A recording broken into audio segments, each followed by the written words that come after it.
You ever find yourself being completely ignored and unappreciated by the exact guy you're actively doing the most for? Would you believe me if I told you it's because the nicer you are, the meaner and worse those men will treat you? I know that it sounds horrible, but let me explain. On today's show, we're going to be discussing 7 nice girl habits all women must break so that you can finally get the men addicted to you instead of ignoring you. Welcome to the Players Club. If you're paying attention to me and everyone else in the live stream, please say here a present so that I know you're here, present and actively participating. Welcome all of you beautiful people. So good to see you today. I know yesterday we had a bunch of technical difficulties. I did get my PC fixed. I got a little portion that needed to be fixed. And here we are today on Tuesday. Don't worry, I'm going to make this up to you guys somehow. Most likely by doing an extra stream on Saturday. Okay, I'll just do the stream that I was supposed to do on Monday on Saturday. Okay, so I will make that up to you guys. I like to make sure I keep my promise to you guys and be here 5 days a week at the very least. Okay, I hope you guys missed me. It's only was one day that you didn't see me, but glad to have you all back. Okay, I see we got who we got over in the TikTok chat? We got Summer, we got Lee, we got Eva, we got Scotty, Rosemary, Under, we got Queen Boss, we got Debbie, Nat T. Okay, who else we got? We got Glit, we got Loose, we got Kareem. Who we got over in the YouTube chat? Welcome all you people in the TikTok chat. We got Nicole, we got Features, we got Miriam, we got Ivy, of course, Irina, Cashley is back, we got Laura, what's that? KB, Tamika is here. Nicole is here, one of our channel members. So was Tracy Niles first again today? Usually Tracy Niles be first. Yeah, she was one of the first people. Tracy Niles is here. We got Heaven here as well. Anita here. And we got Missy America holding down our YouTube chat. Welcome all you beautiful people. Let's get started. No more wasting time. No more intro. Okay, we gonna get to it now. All right, guys. Today's going to be painful, but don't worry, you'll learn something and maybe you'll come away a little bit meaner. And we want you to be meaner because that's actually when the guys will be the most attracted to you. I know it doesn't make any sense. Okay, we'll discuss, all right? First things first that you need to be getting rid of is your adjustment addiction, okay? Follow me very closely. The adjustment addiction that I'm referring to is the moment you meet a guy and he says to you, oh, well, yeah, if you want me to tell you about all my exes, what's my type? I think so. My last ex, she was blonde and she was like 5'3". And my other ex, she was a blonde, Italian girl. Oh, yeah. And then I had this other, blonde Polish girlfriend for a little bit like that. So, yeah, I guess you could say blonde is my type. And then the first thing you start thinking as you're on this date or as you begin dating him, you're thinking, damn, so maybe I should dye my hair blonde because maybe the brunette is going to turn him off. And when he's jackrabbiting himself inside of me for 90 seconds, when I'm blonde haired, it'll be more attractive to him. He'll be more turned on and it'll be a better experience for him when I'm blonde instead of me being brunette. Or when he says, oh, I really love girls with ginormous yitties. I'm just such a yitty man that, ginormous yitties is what really gets my head turning. I'm not really a bum guy. I like huge yitties. And you're thinking to yourself, damn, I might have to go get a boob job, or damn, I might have to do something, maybe wear bigger bras, maybe stuff my bras so that I can have ginormous yitties exactly like how he wants ginormous yitties, right? And see, here's the really weird part. When you come into a relationship or a situation or a talking stage and you're fixated on how do I be more of what you want and less of myself, you have an adjustment addiction, okay? Now, I'm not talking about the type of adjustment where if someone has an issue with you, you guys find a compromise and you figure out how to adjust your behavior and they figure out how to adjust their behavior in a way that works best for both of you in the relationship. No, the adjustment I'm referring to is the addiction to trying to make physical adjustments to who you already are as you already exist so that you can be more of what that man wants you to be. Now, the reason I describe this as a nice girl habit is because this is the mindset you're going to bring into any relationship or talking stage that you have when you have a nice girl mindset, right? I want to be what you want mindset. I want to say yes to everything mindset. I really, really want you to like me mindset. That's the same thing as a nice girl mindset. So you're going to be thinking about how you can make adjustments within yourself, physically and emotionally. Basically change who you already are to be more of who he usually likes so that he can like you like he likes those other girls, okay? It's the same concept when you notice that the guy that you're talking to is constantly liking bikini pictures of girls who are maybe brunettes, and maybe you're a blonde girl. And now you're thinking to yourself, well, do you like brunettes now? Just explain to me, do you like brunettes? Would you rather me change my hair to brunette? And you start thinking about how to adjust or change yourself, even though you had no intention of dyeing your hair, even though you had no intention of changing your hairstyle or changing how you look, or getting a boob job or anything like that. You're constantly thinking about how you can make an adjustment to be more of what he likes. And this is part of the problem. And this is why I say it's a nice girl habit that you need to get rid of. You need to get rid of it. Because guys notice when you're in the mindset that everything that you do is to try to get him to like you more. Guys aren't dumb. They're a little bit emotionally stunted. They're not idiots though. And they can notice those subtle nuances in your behavior and in your approach to the relationship and the talking stage. He can notice that every time he says, yeah, I like this when it comes to my woman instead of this. I like when a woman does that. I like when a woman does that. And I like when a woman does that. So you're scrambling thinking, oh, you like when a woman does that instead. Let me make sure how I can change everything about myself, that I'm not who I once was and I'm more of who you want me to be, because that's what you want and I'm only here to make you happy.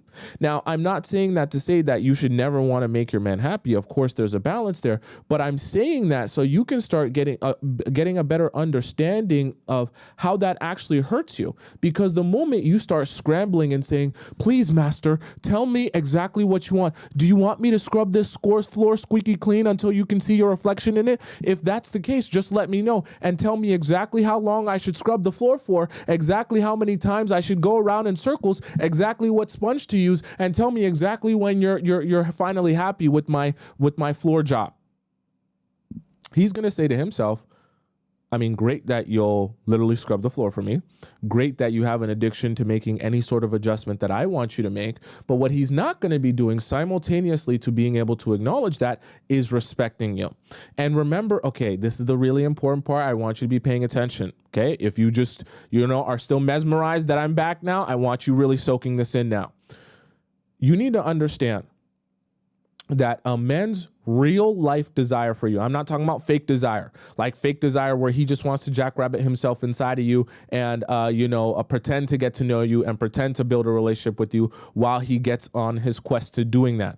I'm talking about a real desire to make you his wife, to make you his long-term girlfriend, and to build a long-lasting relationship with you, okay? If he actually has that desire, or he's actually building that desire, you need to understand that his desire to build with you and his respect for you will always be one in the same. I need to emphasize this so much because when you're a nice girl, you will not be gaining respect. I know it sounds counterintuitive, but men cannot respect you when you have a lot of nice girl habits going on.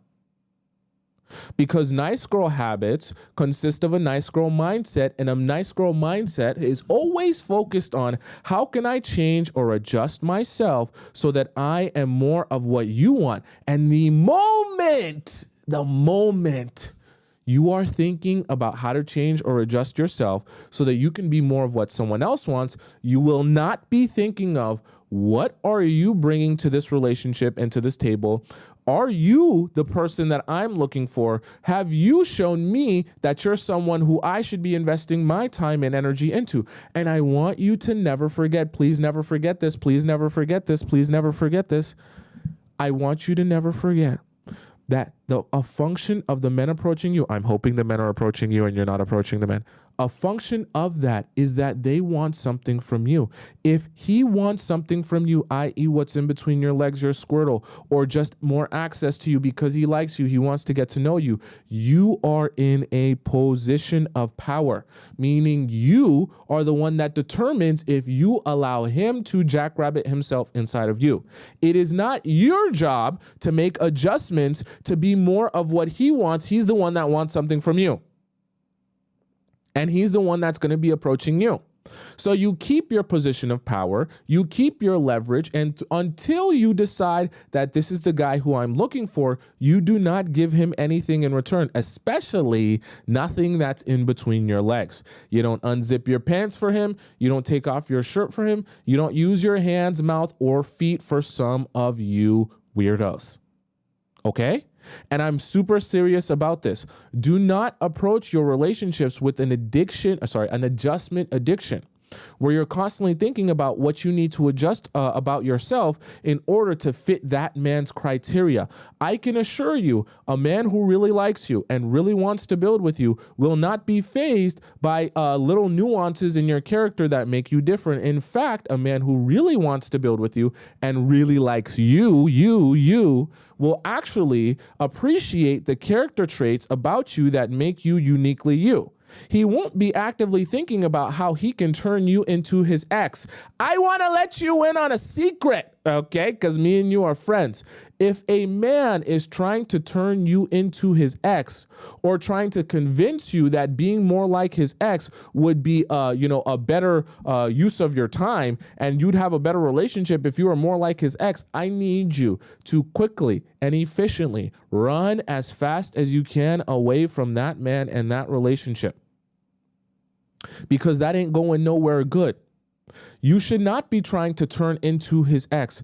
That's his ex for a reason. Listen, I know that when we're talking about it, your lights are flashing and you're like, oh my God, Tomisin, I know it makes so much sense now. Why was I so stupid? I get it. But this is the thing. It's harder to realize that when you're in it.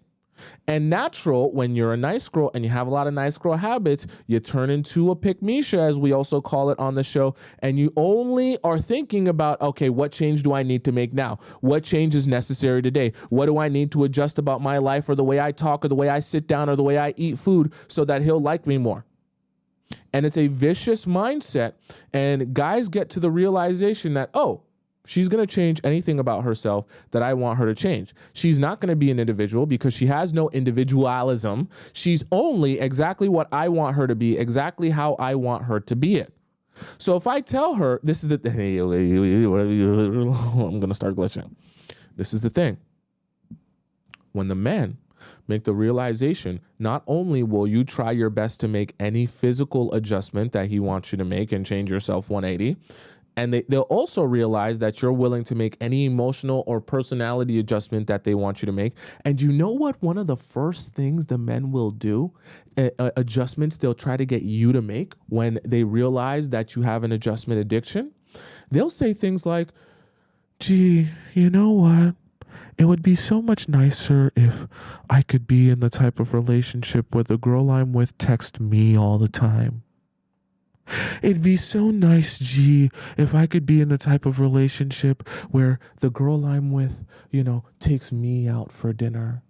Gee, it would be so nice if I was in the type of relationship where the girl I'm with calls me every night to show me how much she loves me and show me how much she appreciates me. And you know what happens when you have an adjustment addiction? You say to yourself, oh my gosh, he wants me to reach out more. He wants me to text him more. He wants me to pick him up and go out on dates. He wants me to do all the planning of all the dates. He wants me to do all that work so that I can show him how serious I am about this relationship and how serious I am about him. And that's what's going to show him that he should like me as well, and he should want this relationship with me as well. And so you know what you do.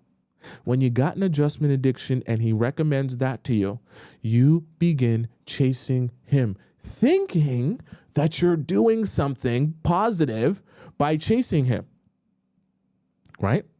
Because he's tricked you, it's a trick, he's tricked you into thinking that the girl he's gonna fall in love with is the type of girl that will essentially chase after him.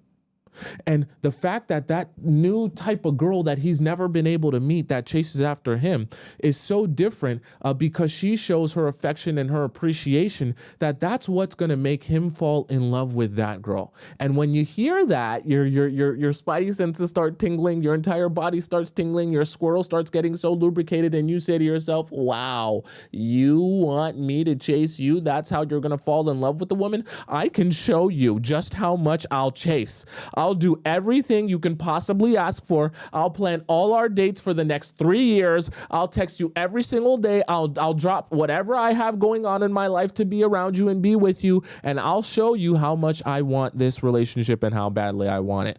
And the moment you do that, he says, absolutely perfect. He sits back, relaxes, and allows you to feed him grapes on an island, because you are so obsessed with making any adjustment that he mentions to you or would like you to make that you don't even realize that the adjustment he's asking you to make is not so that he can fall in love with you more or be more into you or love this relationship anymore or so you can prove to him anything. It's so that you end up doing all the work that he can sit back and do nothing, and you don't even realize it because you're so focused on doing all the work. The easiest way for me, the man, to get you distracted from evaluating my actions and analyzing how I treat you, and if this is the relationship that you want, is to get you fixated on making adjustments for yourself so that you're what I want. If you're focused on being what I want, you can't be focused on if I'm showing you what you want. Does that make sense to you guys so far? Right? I know we're moving fast here, but, I didn't talk to you guys yesterday, so I got to I got to hammer it home today. Very important. One of the worst habits to, and hardest habits to break, is that adjustment addiction, because especially when you are in the mindset where you're looking for a relationship and you're looking for something to work out, or even worse, you meet a guy and you start to feel like, oh, you're my perfect guy, or you meet a guy and before you actually get to know him, you allow all this hype to build up in your mind about the possibilities of what things could be, even though you don't actually know that those things are really that, and you actually haven't spent enough time with him to realize who he truly is. The problem is when you're of the mindset that, oh, you're the perfect guy, you're absolutely who I'm looking for, I don't need to do any more evaluating to know if you're the person who I'm looking for, because I'm sure of it, even though it's only been a couple of days. At the moment you start thinking that way, you start thinking to yourself, oh, if you're not showing me interest, if you don't want to be with me, if you don't seem to be wanting this relationship as badly as before, now I have to figure out what I must do or adjust because I have to make this work. You do not need to be going into your relationships with a scarcity mindset that the man you're meeting right now, just because you had one good date with him and one good chat with him, that this is the man that you need to end up with, and that your life is over if you don't end up with that man. The moment you start thinking like that, you will have an adjustment addiction, thinking about how you can change or adjust yourself so that this relationship works out, because it has to work out. Now, what has to work out for you is the relationship that fits the criteria of what you're looking for. That's it.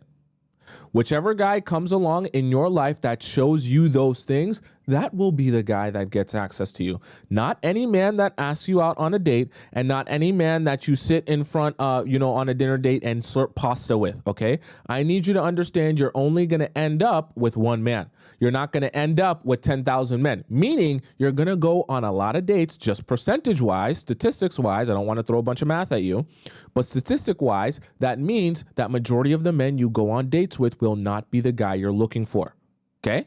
Because you're only going to end up with one. That's fine, though, but I want you to be patient in analyzing that and absorbing and taking in more and more information to decide if that is the guy you're looking for or not.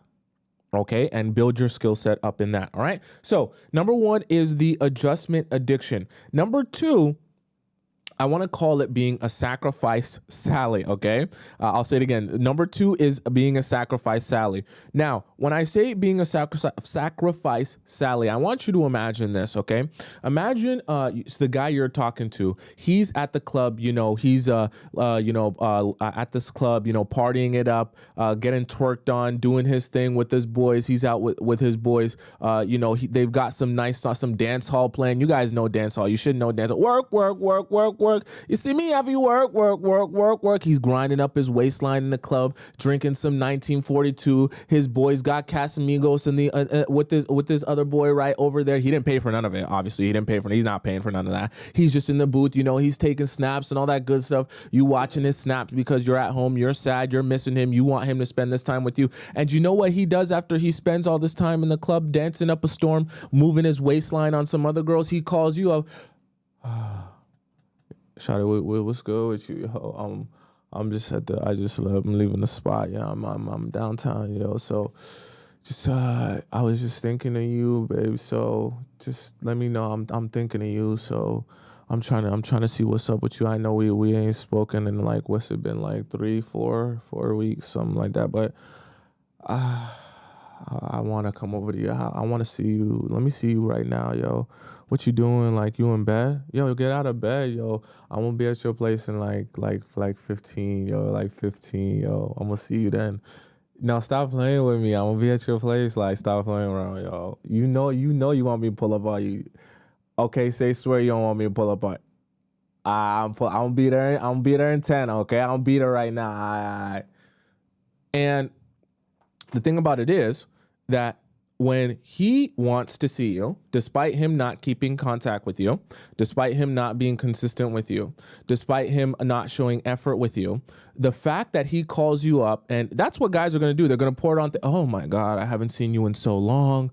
I've been missing you. Where you been? You got big on me. You went celebrity status on me. You think you better than me now. You don't want to talk to me no more. And he's going to dump all this stuff on you to make it seem as if it's pressing for him to see you right now in this second. Quite convenient for him, right? And in the process of him pressing on you that he really needs to see you right now at this moment at 3 a.m. after he left the club, you're going to say to yourself, well, I did have a bunch of stuff to do in the morning, and I am supposed to wake up at 6 or 7 a.m. tomorrow because I got a shift. And then after my shift, I got a whole bunch of stuff I got to get done. You know what? I'm going to call in sick, right? Or I'm just not going to go. Or I forget what I had to do in all my commitments tomorrow. You can come over right now. I'll sacrifice my sleep. So even if I go to my work tomorrow, or even if I go to my shift tomorrow, I'll see you right now just for a little bit. You come over, give me that love, give me that affection, give me that validation and attention that I want. And I'll drop everything for you, even my sleep. I'll be with you until you don't want to be with me anymore, basically until you bust a nut. And then when you leave, I'll go to work tomorrow exhausted, or I'll call in sick tomorrow to work, or I'll sacrifice whatever plan or commitment I had early in the morning so that I can spend this time with you. And throughout the entire of the I shouldn't even call it a relationship, situationship, you spend so much of your time dropping everything for him whenever he shows you any little bit of attention or showing you any little bit of validation or that he wants to be with you right now. Okay? You're a sacrifice Sally. And see, here's the thing. I know in your mind you're thinking to yourself, I like you so much and I want you to like me. So maybe you'll like me if I'm available to you and I move my schedule around for whenever it is that you're free, because it will make it easier for you to hang out with me. Let me give you a very painful newsflash. Making it easier for men to hang out with you and spend time with you will never make you more attractive to them. In fact, it makes you a lot less attractive to them.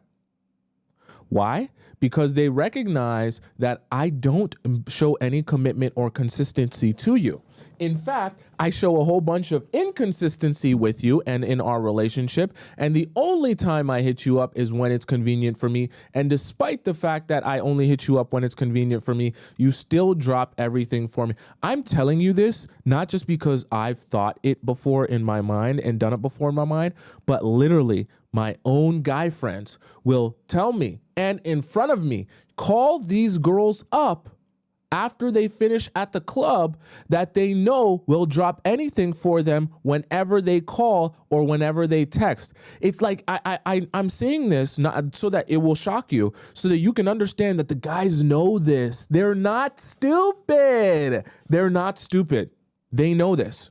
And when you categorize yourself as the person, the woman that will drop everything and sacrifice everything whenever he wants you or needs you or basically wants to be inside you and jackrabbit himself inside of you, they recognize that, they categorize you as such, and they never give you anything at all ever again unless it is convenient for them in that moment. See, this is the thing. This is why I say this is one of those nice girl habits that you must break, because you'll never have men respecting you. And remember what I said at the very beginning, you want to put yourself in a position where you're someone that demands respect. Men aren't just going to come across into your life and respect you for no reason. They're going to test you to see if you're one of those women who are going, as we say, going, or if you're one of those women who don't go for the BS. Okay? Men like to come along and test you to see which one you are. It doesn't take that much to realize you're one of the ones that are going or one of the ones that ain't with the BS. When they realize you're one of the ones that ain't with the BS, they stop messing around a lot of times and they make an adjustment in their behavior.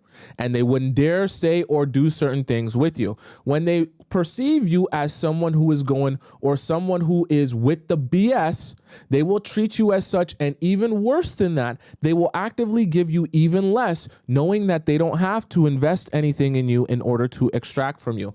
I know it sounds horrible, but it is the truth. And I know you don't want to be perceived as someone who is with the BS. Someone said, what is BS? You should know what BS is, okay? I can't say it on TikTok, all right? But my whole point is, you don't want to turn into a sacrifice Sally. You don't want to turn into, do not ever, ever, ever after this show make the mistake of thinking to yourself that the best way to get a guy attracted to you or the best way to get a guy interested in you is to make yourself available to him whenever he needs you, or, whenever it's convenient for him. That, oh, he's free on Friday, so if you can rearrange your schedule and be free on Friday, then that will be most ideal to him and he'll like you because he gets to spend more time with you. No. Stop it. Bad girl. Stop it. You stay put and you are available when it works for you, not when it works for him.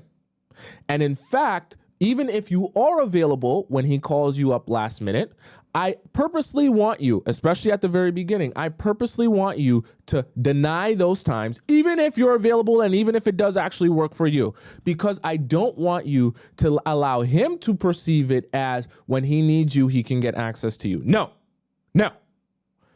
When you have time to spend with him and it's appropriate and he schedules it and he plans it out, then he gets access to you. Not by calling you up at 3 a.m. and saying, hey, shawty, I'm trying to pull up on you right now. What you saying? No.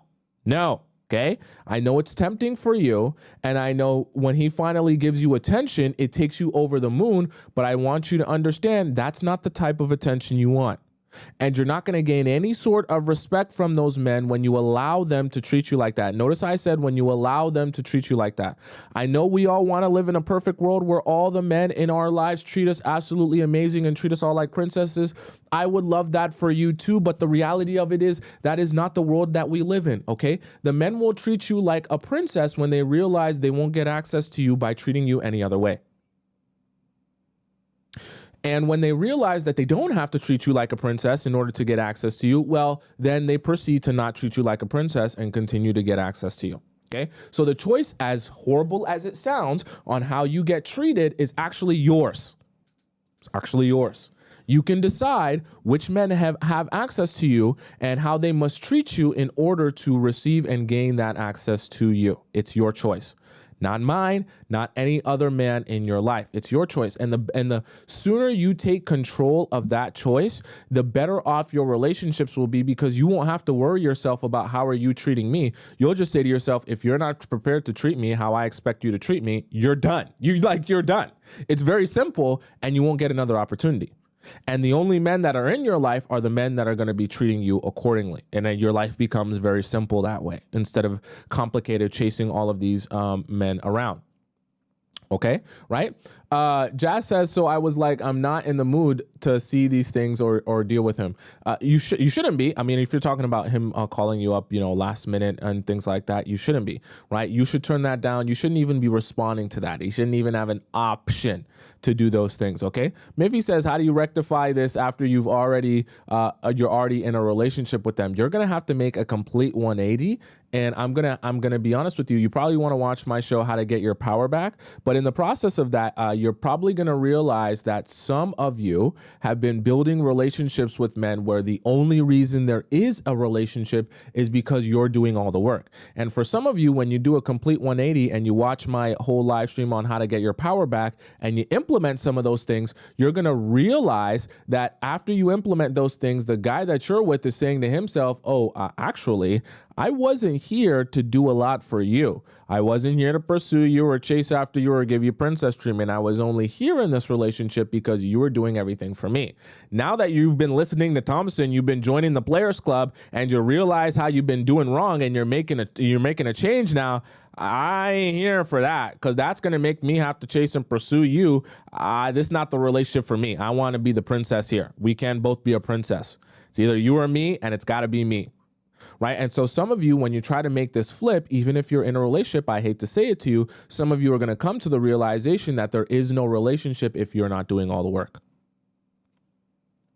It sucks, but when you learn it and you go through it, you'll realize, okay, now I know how to structure my relationships for the future. It's a painful realization, but when you realize it and you realize what mistakes you made, you'll realize how to make those adjustments. Okay. User Leanne says, is this pre-recorded? This is 100% not pre-recorded. I can 100% see your message and 100% respond to your message as soon as you send it. Okay. Does that make sense to you guys? So far, okay.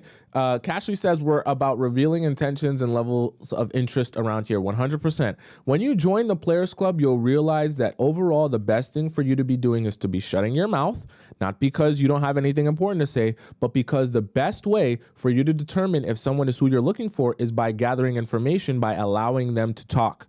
Not doing all the yapping and the discussing and the talking, thinking you're getting somewhere, because you're not actually learning about people when you're doing all the yapping and discussing.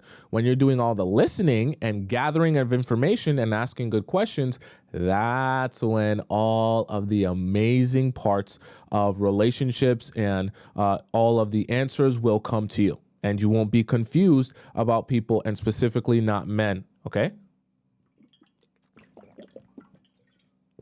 Tiffany says dating is collecting data. 100%. We're going to have a show later this week where we talk about exactly what not to do on a first date.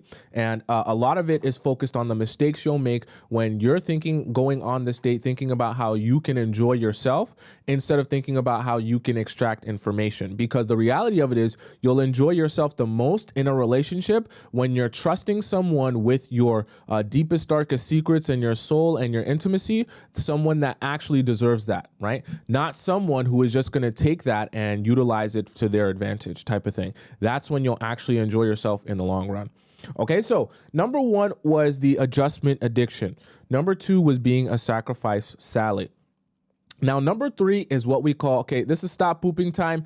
Ivy and Cashley's favorite time. I want you guys all paying attention. If you're on the toilet pooping, you snip off your poop, you suck the rest back in, you pay attention to me. If you're in bed, you sit up straight, get your hand out of your pants, right? I want you listening, looking in my eyes. Now, the reason that this part is so important, number three is called being Mrs. It's not that deep. I hate this. This really bothers me, which is why we're going to have a real discussion about this. You need to stop being an it's not that deep type of person. When someone comes along in your life and in the process of building this relationship with you, they're obviously going to make some mistakes. They're going to do things that you don't like. Some of them might cross boundaries small. Some of them might cross boundaries which are major. I want you to rid yourself of this mindset that you hear people say on TikTok, that you hear people say on Instagram, that you hear your friends talk about like it's a catchphrase. It's not a catchphrase. Stop saying to yourself and even out loud that it's not that deep. When someone crosses your boundaries, it is always that deep. If someone in your life, let's just say, for example, you don't like if a guy in your life is going to be cursing you out and calling you outside of your name when you guys are in an argument.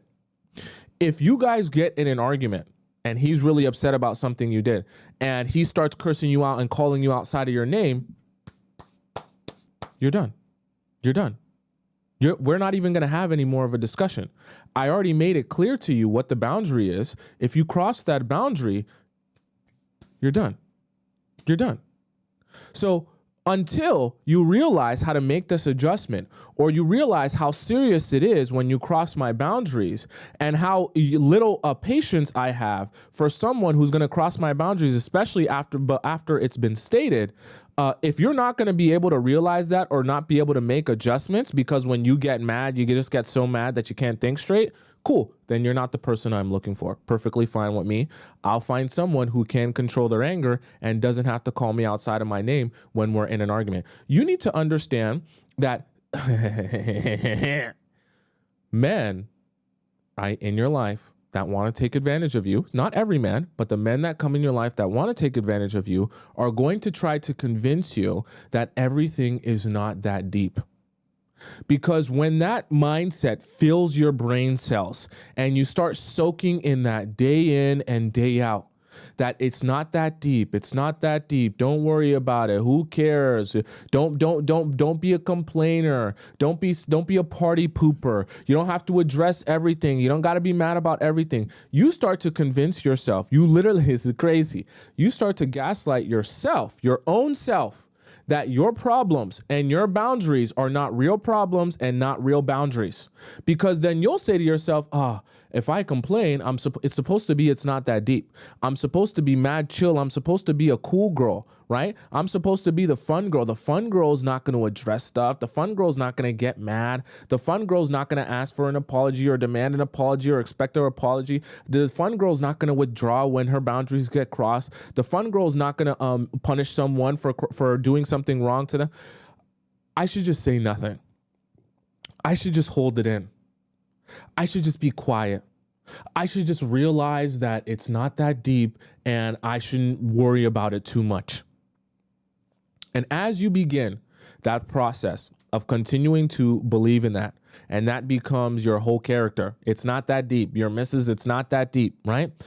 Two things will happen.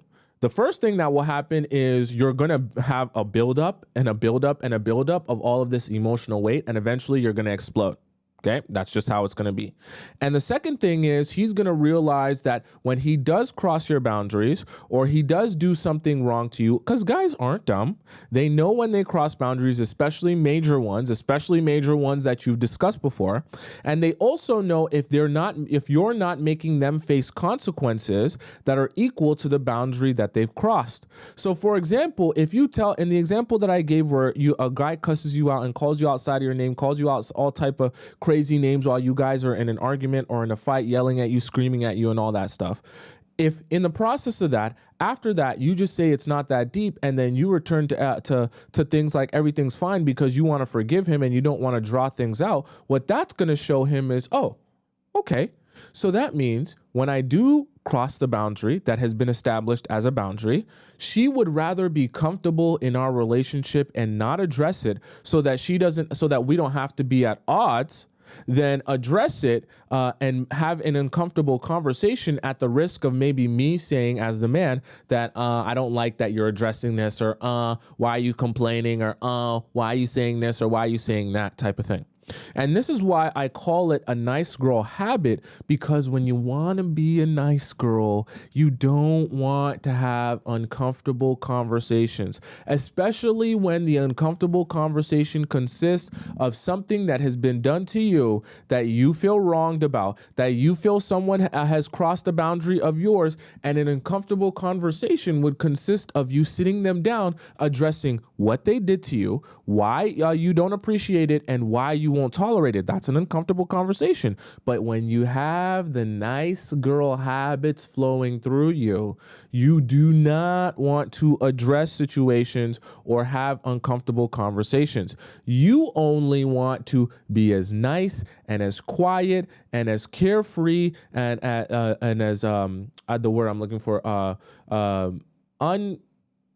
conflictable, just non-confrontational. I'm sorry, unconflictable, non-confrontational as possible. I had a brain fart there. Okay, you want to be as non-confrontational as possible because you're thinking like a nice girl. Rhonda said accommodating. That's another good word for that. Nicole asked in the YouTube chat. She sends in a $10 donation. Thank you so much, Nicole. Nicole says, "Thank you for this, Thompson. I was definitely Mrs. It's not that deep. Shake my head. I thought I had control. Wrong. 100-degree change is now in progress." That's good, Nicole. And for the rest of you that are realizing that you become, and it's not that, because see, the thing is, hey, I'm telling you, society will have you messed up, man. And I'm telling you, too much Instagram, too much, I know we're watching this on TikTok, too much TikTok, right, of hearing people say things will have you believing that your problems are not real problems, see? And I'm saying this because I used to be obsessed with that mindset too. I thought the coolest version of me was someone who takes everything as it's not that deep. You know, being an it's not that deep type of guy, type of person makes me so cool, makes me so easy to get along with, makes me so evolved and mature to realize that nothing is that deep. So even when someone crosses my boundary, who cares? It's not that deep. Why address it? There's so much bigger fish to fry. And I actually thought that I was being a cooler, a better version of myself.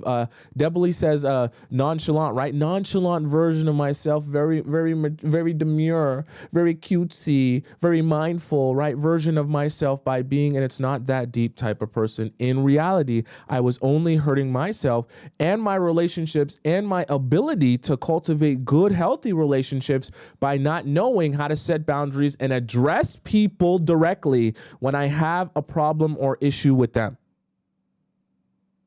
Okay, right? Not very demure, not very mindful, not very cutesy. None of those things. All right? And I want you to understand, being a Mrs. It's not that deep type of girl will only end you in the pits of despair, wondering why all the guys in your life mistreat you, don't appreciate you, and barely even like you or pay attention to you. Because remember what I said at the very beginning, a man's desire for you is also tied to his respect of you. Right? And if you don't have his respect, or you're not showing him that you demand respect, he's not going to respect you. And subsequently, he's also not going to desire you. When have you ever heard a guy say out loud, "Hey, I want to make the mother of my children. I want to put a ring on the woman who has no boundaries and no standards.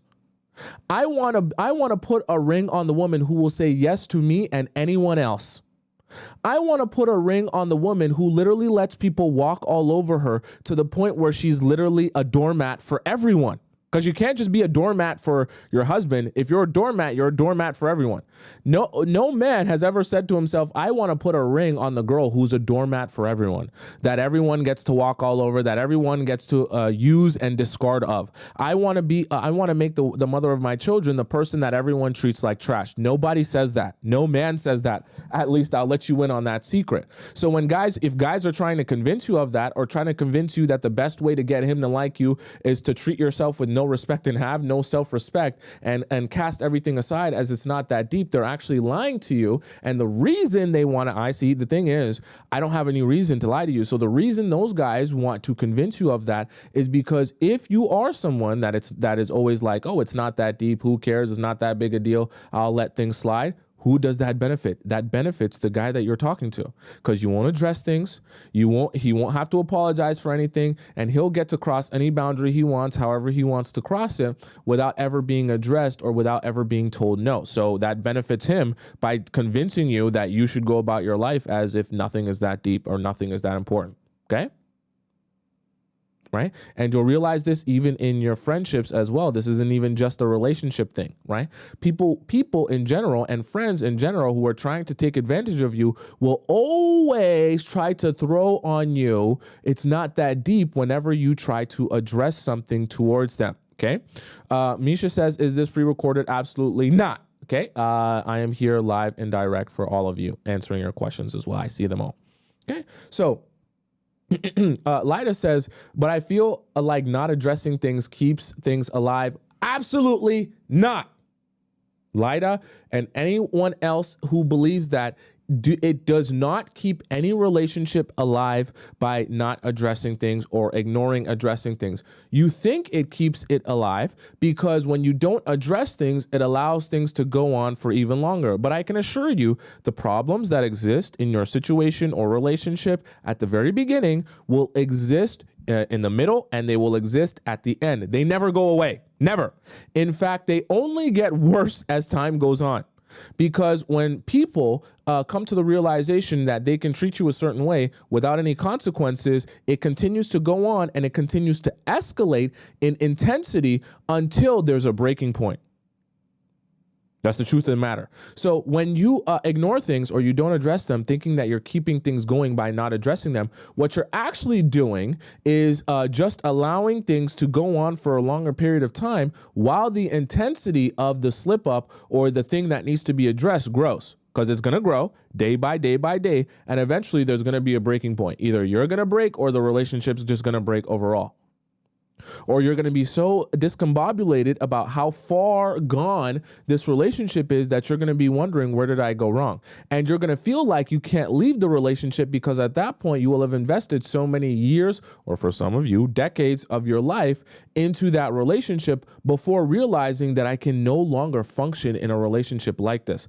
I know that this is really scary for a lot of you, but the moment you start dating someone from that very first date, you have to realize that you're setting the foundation for everything else.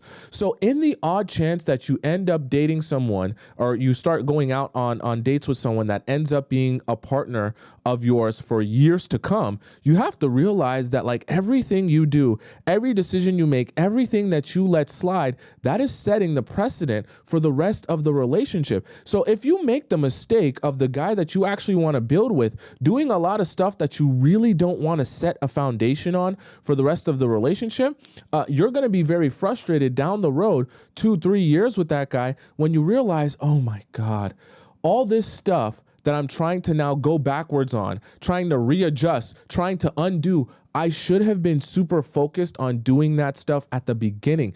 And see, that's kind of where I always mention to you guys, you also have to be intentional about dating and your relationships in a different way than the guys. Because the guys are going to be intentional in terms of how they pursue you and being consistent with you and taking you out and all that good stuff. But you have to be intentional in the way that you date by understanding that the way that you present yourself and the things that you allow of him and in the relationship are going to set the groundwork for the rest of the relationship. So if you establish a relationship in which you're going to be doing all the chasing, you're going to be doing all the calling, you're going to be doing all the reaching out, you're going to be doing all the asking him out on dates, then eventually your relationship will only consist of that. And you'll be frustrated because you'll be like, Tomisin, how do I undo what's been in my relationship for the past 2 years? When my answer to you, truthfully, is you should have been thinking about those things at the beginning instead of just thinking to yourself, I just want to be here to have fun and have a good time and have him compliment me and tell me how big my dump truck is so I can feel good about myself. Okay, that's not actually going to benefit you in the long term of the relationship. It's just going to give you something to rub one out to later on. And you don't need something to rub one out to. Just go read a Wattpad story and grab you that Tracy's dog. Okay? And I really mean that. So number one was an adjustment addiction. Does that make sense to you guys so far?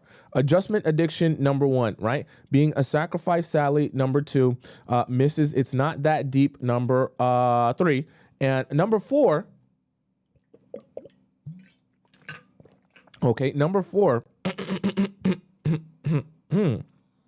Number four, we have one of the nice girl habits. We have doing both jobs. Now, I want us to be very clear here. when I'm talking about doing both jobs, what I'm referring to is the mistake you make as a nice girl, where you justify the fact that the guy is not doing what he's supposed to be doing in a relationship. And because you have nice girl habits flowing through you, you start thinking to yourself, well, maybe he's not doing his job in the relationship because he's got things going on. I'll give you an example of that, okay? Let's say you meet a guy and in the process of meeting a guy, you're supposed to go out, you go out on a first date. And after you go out on this first date, things go good, at least from your perspective. The relationship, the date went good. You slurped up some spaghetti, you ate some fettuccine alfredo, and things were nice from your own perspective. Let's say after that date, a week goes by and you kind of are texting, every couple of days. He doesn't really reach out to you as much as he did before that first date. And then let's say it's 2 weeks now. And in the process of this 2 weeks, you're like, what's going on? It's been like 3 days in between him texting me. He doesn't seem to want to reach out to me. He doesn't seem to be doing anything. And then you start because you get anxious, right? And you're a nice girl. So you think to yourself, hey, maybe it's my job to reach out to you and ask you, is everything okay? Are you doing okay? Do you have something going on? Is that why you haven't texted me or asked me out on a date? So you actually do that. You take out your phone. You take out your phone and you actually text him, hey, Jimmy, I was just wondering, is everything okay? You haven't been texting me as much as you usually do. I'm wondering what's going on. And you make the mistake of actually messaging him that. And he says to you these magic words. Oh, you know what? I'll be honest with you. I've just been so busy. I have work. I have family. I have friends. I have this going on and that going on, and all of the things going on just create this really busy, jumbled up mess that's really hard to manage and is really complicated. And you know what? In the process of me being busy, I've literally been working 24-hour shifts. And in the process of me working 24-hour shifts, my phone has been dead for the past 2 weeks. And in the process of my phone dying for the past 2 weeks, I haven't had access to my email or any sort of electronic communication because I've been out in the desert stranded for the past 2 weeks. And that's why I've been unable to send you messages or text you as much as I did before. And so after he says that to you, you go, oh, I'm so sorry that you've been so busy and so sorry that you've been so stressed out. That's so unfortunate. Do you think maybe on Friday, why don't we go out and maybe we can just go out for ice cream? Or you know what? Like if you're free this week, I'll come over. I'll pay for my own Uber to come over to your place. I'll order Uber Eats from my own account. I'll log into my Netflix on your TV. We can watch Netflix on my account while we eat the food that I ordered after I come over to your place with the Uber that I paid for. And, maybe we can just relax so that you can be less stressed out. Do you think that sounds like a good, nice, relaxing time for you? And he says, maybe let me think about it for a little bit. You know what? If you do want to come over and you do want to buy me some dinner, I would prefer, the really nice pizza. I know the pizza is probably it's like $50 a pizza. It's a truffle pizza, but I'd prefer if we could order that while we watch Netflix. Yeah, that would be a relaxing time for me. And so after you plan the date, you go over to his house, you allow him to eat the food that you ordered while and you watch the Netflix on your account, and you go home and pay for your own Uber back home. And see, the process of having one of these nice girl habits, which is doing both jobs, you start to think to yourself that, oh, it is my job to be the man, be the one that's intentional, be the one that's taking you out, be the one that's managing this relationship, being the one that's checking in on you, making sure you're okay. And when you tell me that you haven't been consistent with me because you've been so busy for the past 2 weeks, now it's my job to step in and make it easier for you to spend time with me by me organizing my schedule around when you're free and making it as convenient as I possibly can for you to be able to spend time with me. It's different than being just available. It's actually taking the extra mile right? In order to make the process of spending time with you easier. So not only are you making yourself more available, but you're actively making sure that you can accommodate to his schedule and accommodate to his needs and make sure that he's taken care of, and essentially giving him princess treatment, thinking that you're doing something because he's stressed out or because he's busy. No, what he actually is not interested in you. That's what's actually happening. But because you have this nice girl syndrome flowing through you, and you're thinking to yourself, maybe it's my job to do both jobs. It's not, and it has never been. You begin doing both jobs, and so you're the man and the woman. And so you essentially end up taking yourself out. He's just there. You essentially end up giving yourself princess treatment, but he's just there. You essentially end up going out for a dinner date. He's just there. Right? And you're not a girlfriend to no one. You're your own girlfriend and your own boyfriend. He's just there. And for some of you, you actually end up building your relationship off of him just being there. And you're doing both jobs. You're managing your emotions and his emotions. You're busy while you're also managing when he's busy and he's not busy. You're planning the dates, scheduling the dates, taking him out on the dates while he actively does nothing, just shows up whenever it's convenient for him. The only reason you're talking on the phone or texting or keeping any sort of communication is because you reach out every time to keep that communication while he does nothing. I need you to understand. I know that once again, when you're in that mode, you're thinking, oh, he's going to like me more because I'm showing him how much effort I put forward into this relationship. No, what actually ends up happening, he ends up resenting you more and disliking you more because you're not giving him the space to be a man. And you're also too swept up in trying to make this work to realize that he doesn't even have real interest in you. And as weird as it sounds, guys will not only dislike you, but resent you because you're too dumb to realize they're not actually interested in you. I'm not saying this to hurt your feelings or to say that you're a bad person, but it's the honest truth. Because they say to themselves, do you not realize I'm doing nothing for you? I'm doing, and sometimes they almost do it purposely as a cry out to you like, do you not have any respect for yourself? They almost question, how can you be so foolish as to not have any respect for yourself, that I'm literally doing less than nothing. In fact, I'm treating you the worst way, and you're still here doing the absolute most for me. They're wondering, how can you not gain a backbone and just an ounce of self-respect? And it's like they're with you while actively resenting you and actively treating you worse because they're like, damn, you don't have, you can't get up and make something of yourself or find someone better than me. And the reason I know that is because even guys in the Discord, and it's so sad. Guys in the Discord, and you guys have shown me this, and this is where it gets crazy. Some of you have shown me examples of messages in the Discord where men will message you and tell you all the reasons you should want to move on from him. Tell me if that's ever happened to you, where you've been with a guy, and when you ask him, well, what are things or why this isn't working out, he'll actively tell you all the reasons you shouldn't want to be with him and all the reasons he can't be what you need and all the reasons you shouldn't want him. And you're wondering to yourself, why are you telling me this? Do you not want me to want you? He actually he doesn't think you should be staying here with him, in this relationship with him, because he knows he's giving you nothing. And he actually feels sorry for you that you're still here while he gives you nothing. So he's trying to make it clear to you all the ways he's giving you nothing so that you can gain a backbone and actually walk out the door. It's insane, but it actually does happen. And it actually really does.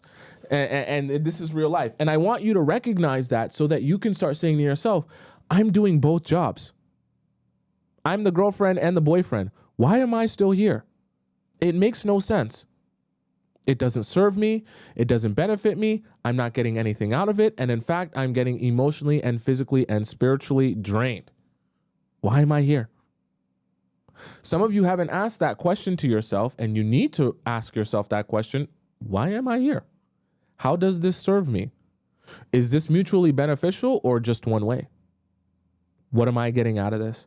Because if the answer to that is really nothing, just trauma and just a headache and just a little bit, something for me to focus my time and attention on so that I'm not bored, well, then you're missing out on the point here, because the point is not just to be filling your time with something that will keep you, keep your mind stimulated. It's to actually build a long-term relationship with someone who is actually what you're looking for. Does that make sense to you guys so far? Okay. So number 1 was having an adjustment addiction. Number 2 was being a sacrifice Sally. Number 3, being Mrs. It's Not That Deep. Number 4 was doing both jobs. Number 5, okay, this is going to sound weird to you, and I know some of you suffer from this. Okay. Number 5 is being what I call an essay texter. Okay. This is one of those nice girl habits that isn't as obvious. It's a little bit more subtle. See, when you're an essay texter, what you're going to essentially be trying to do is you're going to be trying to spill your biography to that man, your autobiography to that man over text. You're also simultaneously be trying to learn his autobiography through text. This is one of those nice girl habits because when you're an essay texter, your entire MO is trying to get to know someone over text and trying to keep communication with them over text, because when you're having nice girl syndrome, you're going to be thinking to yourself that people will like me more if I'm there constantly. Okay? I want us to be very clear on this. Nice girl syndrome will have you convinced that if you're present 24/7, 368, never leaving people even a smallest bit of breath to have a break from you, that is what will make them appreciate you more, like you more, desire you more, and want you more. Never. Never. Do not be an essay texter. Do not be an autobiography texter, and do not be trying to learn other people's autobiographies over text. It will not serve you. It will not increase someone's desire for you. In fact, it'll make it that much easier for men to say to themselves, cool, I don't need to go out on a date with her. I don't need to spend any more time with her. I don't need to see her for another week or 2 weeks. Okay? Right? This is a nice girl habit. Okay. This is a nice girl habit that forms one of 2 ways. One, you're a textaholic, which we've talked about on the show before, and why that's bad in so many different ways. Because you feel like you need to be texting someone 24/7 to feel like you're in a relationship with them. Okay, that's not true. You can still be in a relationship with someone that you don't text 24/7. So 1, you're a textaholic. Now, the second way that this happens when you become like an essay texter trying to extract people's autobiography and give them your autobiography over text. The second way that comes about is when a guy that you meet is used to being a textaholic. And so he tells you, hey, I feel like you don't like me because you don't text me as much, or because you don't reach out to me as much. And see, when we scroll up and we go up into the adjustment addiction, your adjustment addiction gets triggered when a guy tells you or communicates to you that he's having a little bit of anxiety at the fact that you don't text him that much. And because you have an adjustment addiction, you're thinking, wait a second. Are you going to stop liking me because I don't text you as much? Are you going to not be interested in me because I don't text you as much? Are you going to look for another girl who texts you 24/7 because I don't text you as much as all those other girls text you? And so what are you going to do? You're going to make an adjustment and you're going to say, okay, never mind. I was doing a thing where I wasn't going to try to get to know you over text, but now that you said you're having some anxiety about me not texting you, I'll be on my phone 25/8 so that you never miss an opportunity to talk to me. And I'm always here for you, always communicating with you, always talking to you at all times of the day. And you never have to have any anxiety about missing me or wondering where I'm at or anything like that. I'll be here 20. You'll know exactly what I'm doing every time of the day. I'll use like another day. This habit will only make you more and more undesirable to men. Despite them telling you that this is something they want, and even if they tell you that this is something that gives them anxiety, that you're not super big on texting, you're not the greatest texter, you're not texting them back in 25 seconds or less, I want you to understand it will never, ever, ever, ever benefit you to be an essay texter, to be an biography texter. Okay? To be someone who's thinking that the bulk of your relationship exists over text. That is nice girl syndrome, and you're going to be thinking to yourself, "Oh, I'm going to be more of what he likes by being available on text 24/7." You will not be more of what he likes that way.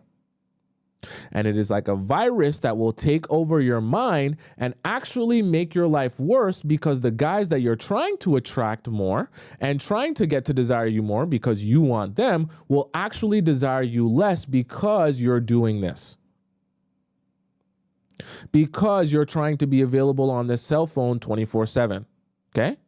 Especially at the beginning, you see, there's a reason that things happen in stages, and there's a reason that a buildup occurs in natural relationship, and it's the same reason why people say, "Oh, you should try and be friends with your partner first." It's not because friendships are the best thing ever.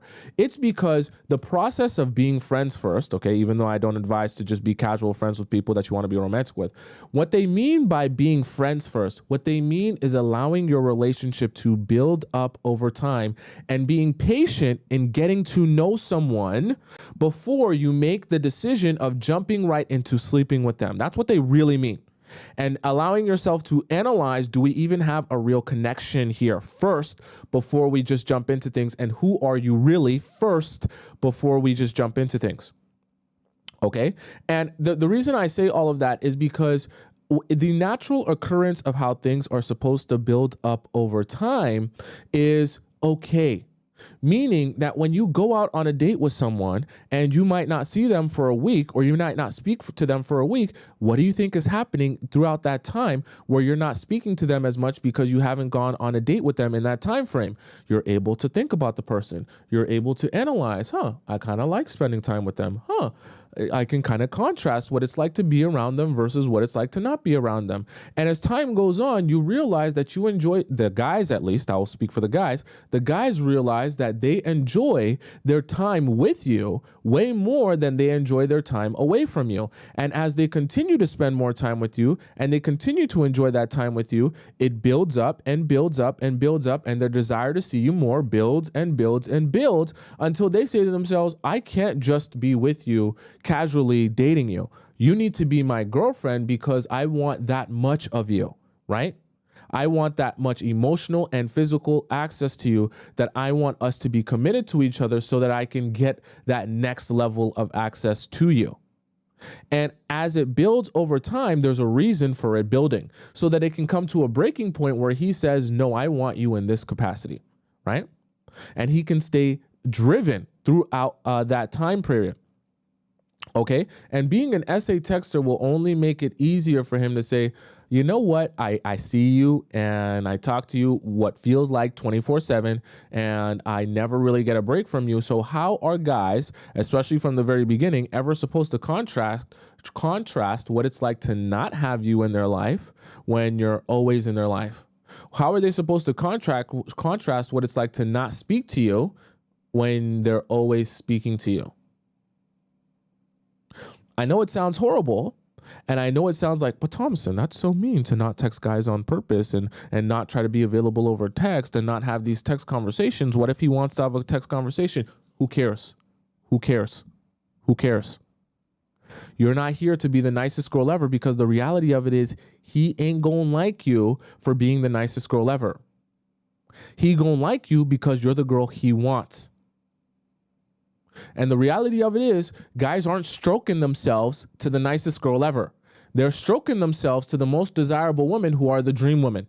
And 99.9% of the time, the dream woman is out of reach or barely in reach. The dream woman is not in front of them, talking to them 24/7, never giving them a break from him, from her. Okay. I know that might make throw some of you off and be like, damn, Tomisin, that's damn. I didn't realize that. Maybe I should take a step back. Yes. When you take a step back, you're going to feel a bit mean. Okay. It's going to feel mean to take a step back. It's going to feel mean to not be an essay texter anymore. It's going to feel mean to not be available on the cell phone texting 24/7 all times of the day. It's going to feel mean. That's the point. When you start becoming a little bit mean, you'll be shocked. You'll be shocked how the guys will want to sniff your butthole. They're going to want to crawl on glass and sniff your butthole when you start being a little bit mean. All these years of your life when you've been thinking that being a nice girl is going to make you the most feminine version of yourself, and you're thinking that femininity is related to being nice and being unassuming and being quiet and being likable. No, that is not what femininity is. And you can be feminine while being very mean. And in fact, when you combine the feminine with the mean, the men, they wag their tails and their tongue goes out and they go, oh my God, you barely even like me. Can I spend my money on you? Can I buy you anything that you want? Can I take you out anywhere? You're so amazing, right? And they just chase after you like a hungry hyena. And you're thinking to yourself, I literally am showing you no attention. I'm literally showing you the bare minimum, literally the bare minimum of attention. And you're obsessed with me. And you'll be wondering why the men that you don't want are obsessed with you, and then the men that you really want don't pay you any mind. That's how they're wired. It's weird, but that's how they're wired. Okay. Electric Field donates $20 in the YouTube chat. She says, let me pull it up over here so I can read it better. Electric Field says, does an ex turn into a dream woman when she uses no contact? Well, here's the thing. I would say that nothing is impossible, Electric Field. However, if you spent a majority of that relationship, we'll just say approaching it with the wrong strategy. Let's just say the opposite of the strategy that we like to approach stuff in the Players Club. He will eventually, because remember how we talk about learning someone throughout the process of getting to know them. He will have learned you as someone he can take advantage of, as someone he can utilize, as someone whose boundaries he can cross without facing consequences. So that will already be his established feeling and mindset about you and your character and who you are. So when you're an ex, it will be very hard for him to change that, take a complete 180 in his mind about you. You understand what I'm saying? That's why I always tell you guys that it's very important to be cognizant of how you're presenting yourself and what you allow to happen in the very beginning stages of the relationship, because remember, he's learning you all throughout this time. See, the thing about it is very similar to training a puppy, right? When you're training a puppy, if you focus very, very closely on making sure that every rule you want to set and everything you want that puppy to learn, you implement all of those rules and expectations, and you punish him for the things that he's been doing wrong when he's a puppy. When he becomes an adult dog, you actually make your life so much easier, because you don't have to spend all of his adult dog life training him and retraining him on what to do and what not to do. Your dog already understands what to do, what not to do, what's okay and what's not okay. So your life is easier as the dog becomes an adult, because you spent a lot of that beginning early stages time when he was a puppy, helping him understand what is okay and what is not okay. And the worst thing for you to be doing when you're training your puppy is to be thinking that everything that goes on when they're a puppy is no big deal because they're just a puppy. When that dog grows up into an adult and you're trying to undo a lot of the things that you allowed the dog to do when it was a puppy, like jumping up on the couch, scratching up the sofa. It was cute when he was a little puppy and his nails were literally a couple of centimeters long. Now that he's an adult dog and his nails are a couple of inches long and they get really sharp, they scratch stuff up and they can make you bleed. It's not as cutesy anymore. Not very demure anymore. Not as mindful anymore, okay? Right? And now that he's an adult dog, you're actively thinking, oh my God, how do I undo all of the stuff that I allowed him to do as a puppy?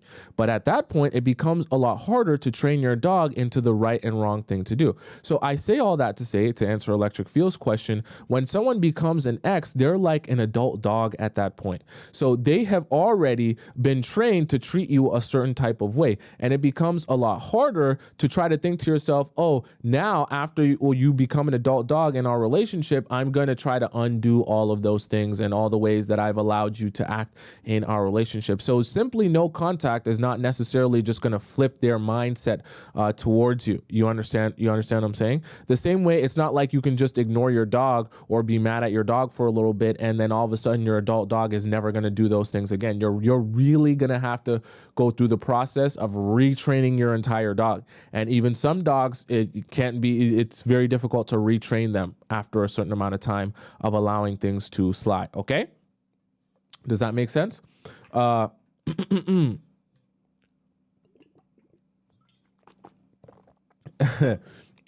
says they already had you. Sometimes when they learn certain things about you and they learn to be able to treat you in a certain way, sometimes guys come back and they find it very difficult to not treat you that way. Okay, it's not necessarily a fault of yours, but I do want you to understand these are the type of things that are important. When I talk about being intentional in your relationships, that's what I mean by being intentional. Making sure that the things that are important to you, the values that you possess, and the things that you don't want to continue in the relationship, you step on those very, very early. Okay, maybe we might have to have a whole show on that, on how to make sure that you're stepping on things very early in the relationship, because when you step on them early, then you don't have to worry about them. Your life becomes very easy down the line. For those of you who are frustrated in your already existing established relationship, it's because when those things presented themselves early on, you didn't step on them. Okay, and you need to. You have to. If you don't, they will continue to go on and escalate and get worse. Okay, so number one was adjustment addiction. Number two, being a sacrifice Sally. Number three, Mrs. It's Not That Deep. Number four, doing both of his jobs. Number five, being an essay texter. Number six, we'll have something that we're going to call comeback season. Okay, now, here's one of these traits that you're going to possess as a nice girl and as a chronic nice girl. One of these traits you're going to possess is the desire to allow, this is so horrible, the desire to allow people to come back into your life all the time. And here is the worst part about that, is that because you're a nice girl, and you want to believe in the goodness in people and their ability to change and their ability to be apologetic for what they've done, you'll constantly find yourself in a position where, regardless of how much time has passed, you always feel like someone deserves another chance. And so because you always feel like someone deserves another chance, there is never a period of time in which you say to yourself, okay, after this period of time of not being able to show me what I'm looking for, you're done forever now. Let me give you an example of that. So let's say you start talking to a guy that you meet on a dating app, okay? Because a lot of you are meeting people on dating apps. And in the process of you meeting this guy on a dating app, you're chit-chatting over the phone. Maybe you text a little bit, maybe you FaceTime sometimes, and maybe you call sometimes.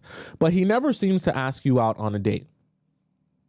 You'll end up chit-chatting about it, going back and forth about it. Sometimes you address it and you ask him why he's not asking you out on dates. He makes excuses like, oh, I'm busy this day. I got work. I got family. I got this. I got that. You talk for a little bit more. You FaceTime a little bit more, but it always fizzles out into nothing. And you go through these cycles of talking, texting, FaceTiming, not going out on a date. You become frustrated. Things kind of fizzle out.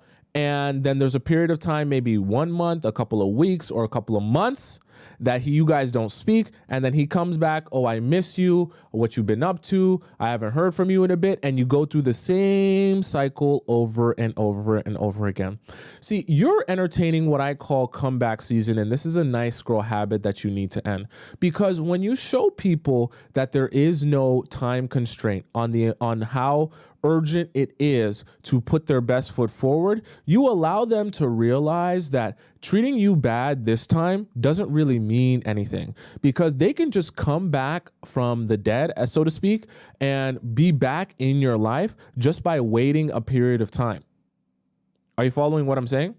And as you continue to show people that they're allowed to do that, they never take any individual opportunity as a serious, urgent, real, scarce opportunity to get access to you or build a relationship with you. In fact, they only end up thinking to themselves every time that they do get an opportunity to speak with you or be around you, they only think to themselves, gee, I'm talking to her now and I'm spending time with her now, but if I mess this up, if I say the wrong thing, if I'm not intentional about this relationship, does it really matter that much? Because if I'm not intentional about this relationship and we fizzle out, it's not like I'm not going to be able to text her in a little bit, in a couple of months or a couple of weeks. If I just hit her up and say, hey, big head, how you doing? She's going to text me back. She's going to allow me to go through the same cycle. And so what you'll find is a lot of guys in your life, even if they are seeing you and even if they are spending time with you, what you're going to find is guys continuously come back into your life and make the same mistakes over again. Exact same. And all they do is just come into your life. They pretend like they're apologetic for a little bit about the mistake that they last made. They talk to you for a little bit. They pretend like things are cool for a little bit. And then it just runs itself in the same cycle that it's been. And you become frustrated because the guys that you're allowing in your life are guys who only put you through the same cycle over and over and over again. And as you continue to be in the cycle over and over again, you find it difficult to emotionally detach yourself from that individual guy, and also more difficult to build new relationships with new people because you're in this hamster wheel with the same guy. You're never actually ending it, and we're going to get to cutting people off in a little bit. You're never actually ending it, and you're just allowing yourself to be in the same cycle over again. And like I mentioned, when it comes to respect and desire, they're one and the same. So men realize they don't have to respect you. They don't have to put their best foot forward. It's not urgent to be who you need them to be or to build this relationship in a way that establishes that he can be the man that you expect him to be. And so he says to himself, why bother caring? Why bother making this important to me when it's not important at all? Why bother making this urgent to me when it's not urgent at all? I can go about this however I want to go about this, in whatever way I want to go about this, because it doesn't matter. There are no consequences to my actions here. Okay. Ashay says, I will never disrespect myself like that again. It's good because that means that you're learning. Okay. I know when we're having this discussion today, some of you guys are like, oh, wow, Thompson, that's me. I did that. I did that. I've been doing that. I'm still doing that. But when you're realizing this and hearing it out loud and you're realizing that you do that, maybe you can realize that why this hasn't been working out for you and how you can make an adjustment and not do this anymore. Okay. Adia says, I don't agree with you. I legit went through this. It hurts so much. What do you mean? If you went through this and it hurts so much, then what do you mean? What do you mean you don't agree with me? Doesn't that mean that does not mean you agree with me? Right? Danny says, so what do you say in this situation? In a situation where you're allowing people to come back continuously without any consequences, you don't allow them to come back. And actually, that's a perfect segue to number 7. So we talked about adjustment addiction, sacrifice Sally, being Mrs. It's Not That Deep, doing both jobs, being an essay texter, comeback season. And number 7 is being a dull pair of scissors, AKA not being able to cut people off. Okay. It's similar to comeback season where you allow people to just come back into your life all the time. But what I specifically mean when I say you do not cut people off, I'm not just talking about your romantic relationships. I'm also talking about your friendships. I'm also talking about anyone in your life that doesn't show them to be someone who is capable of treating you with respect and care and dignity.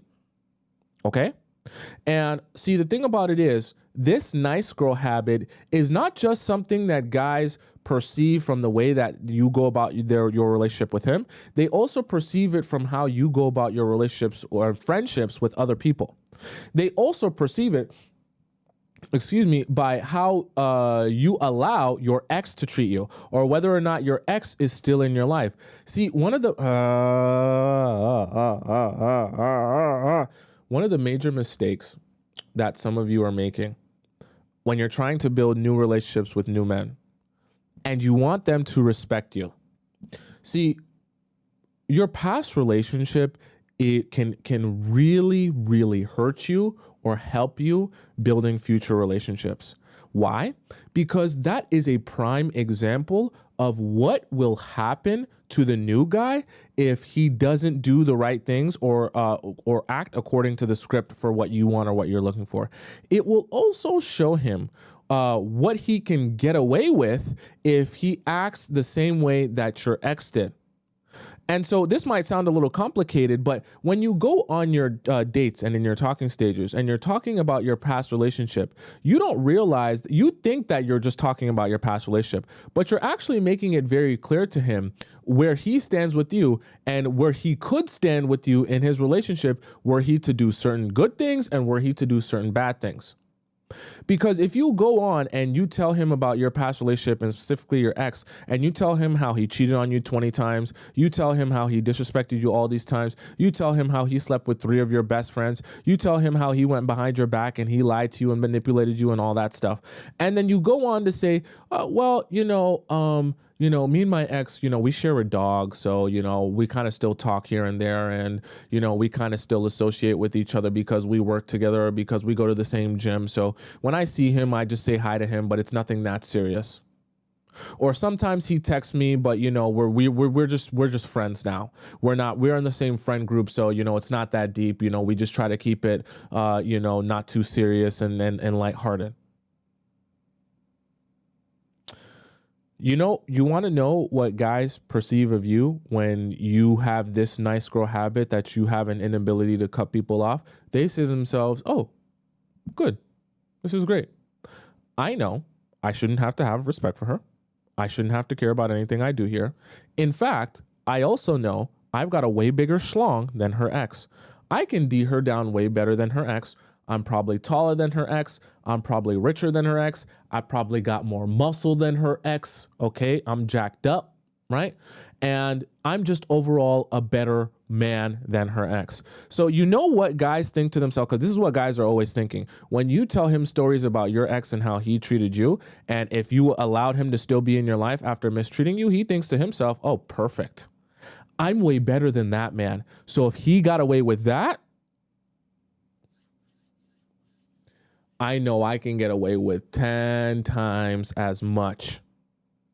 Because guys are never going to hear you talk about stories of your ex and say to themselves, oh, that guy's better than me. And the way he treated you like trash, I won't treat you like trash. I'll treat you way better than trash. No, in fact, when he hears how much another guy treated you like trash, he starts to think to himself, gee, why would I treat her like a piece of gold, like she's the best thing since sliced bread? Other people treating her like trash. Why I'm going to be the first person to treat her like she's worth something? I want to treat her like trash like all the other guys did. They still get to access her. They still get to be friends with her. They still get to talk to her. I'm going to do her worse than the last guy did. And I'm telling you the truth. This is what guys start to think to themselves when you show yourself to be someone, like we call it a dull pair of scissors, but it just means someone who can't cut people off. They realize that there are no consequences for mistreating you. Not just by how you act in the relationship, but how you go about your relationships and friendships overall. So they say to themselves, oh, well, I'll mistreat you too. I won't worry about putting my best foot forward. See, comeback season was about not worrying about having to have a sense of urgency in the relationship, that they only get one shot and they got to do it right.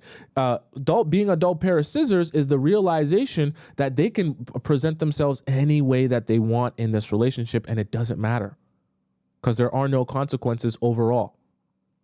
And if you're struggling from allowing people to come back into your life whenever they want to come back into your life, they'll realize there are no consequences for how I act. And even if I do disappear for a little bit, I can always come back and everything will be fine. Okay. There's never a time limit on things. There's never a sense of urgency. And I never have to feel like it's important for me to put my best foot forward here. Okay. Imagine if there was a job interview that you didn't have to put your best foot forward in. You didn't have to have the right skill set. You didn't have to present yourself in a nice, presentable way. You didn't have to do anything for. You're not going to have a sense of urgency to do anything for that job or put your best foot forward in that job. And you have to understand that a function of people approaching you the right way, respecting you the right way, putting their best foot forward is by giving them a sense of urgency and making it known that they're not going to have access to you if they don't treat you how you expect them to treat you. I know it sounds silly, and I know it sounds like, oh, Tomisin, that's so much work. Why can't can't I just lay down and just, decide to be in love and everyone just falls in love and without any work, and I don't have to worry about any of the stuff that you're talking about. It's way too much work. Relationships are way too much work. The reality of it is anything worth having is work. You can have men obsessed with you. You can have men chasing after you. You can have men desiring you like a hungry hyena, but it does require work and strategy. Okay, it doesn't happen magically, which is why it doesn't always happen. But see, as you join the Players Club, you're continuing to gather information. You're continuing to understand these topics and ideas better. You'll be able to adjust the way that you present yourself and go about your relationships, and you'll be able to see the results that you want to see. Okay? Does that make sense to you guys? Now, do you guys have any questions about what we just discussed today? So number 1 was adjustment addiction. Number 2, sacrifice Sally. Number 3, being Mrs. It's Not That Deep. Number 4, doing both jobs. Number 5, being an essay texter. Number 5, allowing comeback season. And number 6, being a dull pair of scissors. Okay? Right? Cashley says they secretly love being bossed around if it doesn't come across as controlling. I would actually agree with that, Cashley. It sounds very weird and very strange to all of you, I'm sure, but guys enjoy being able to come to you, want something from you, and you saying, whoa there, horsey, not so fast. There's going to be a lot of work have to be put into this in order for you to get what you want from this. They actually do enjoy that, because you have to understand it's natural to them to work for something that they really want. Why do you think men love playing video games? There is no good popular video game where you get to start off from level 100. It wouldn't make any logical sense, and it wouldn't be a video game worth playing. The most popular video games require the most skill to get good at. And to the point where people compete with each other one-on-one or versus each other to try to decide who is the best man, who has the best skill. Do you understand? And only when you practice and work and build up your skill set can you become the person that has all the perks or all the rewards, all the skins or all the whatever accolades or respect in the game that you get. I don't play video games that much, but you get my drift. Right? And that's part of the reason why men love the video game experience so much, because it functions on their brain and on their psyche the same way it would when they were hunters going out and killing deer. Okay. It's just that now men don't go out and hunt deer. They play Call of Duty. All right. So I guess that's where we're at in 2024, but it plays on their brain the same way. You following what I'm saying? Right? Cherie says, why don't you play video games? I don't have time. I'm here with you guys for like 2 hours a day, planning shows. I got a lot of stuff to do, much of which doesn't consist of me playing games.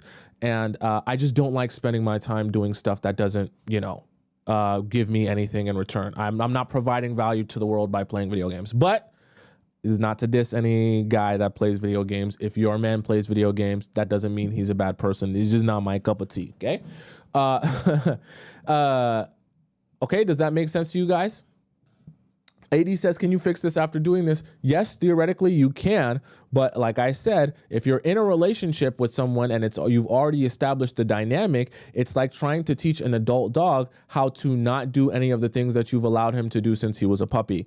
Very difficult. And for some of you, you're going to face a lot of pushback. And for some of you, you're going to realize there is no relationship unless you allow him to walk all over you. Okay? Does that make sense? Hammy says, how do I communicate it in a way that doesn't come across as controlling? You see, this is the best part about the communication that you do when you want to pace a man and not allow him to get easy access to you. You just don't do it.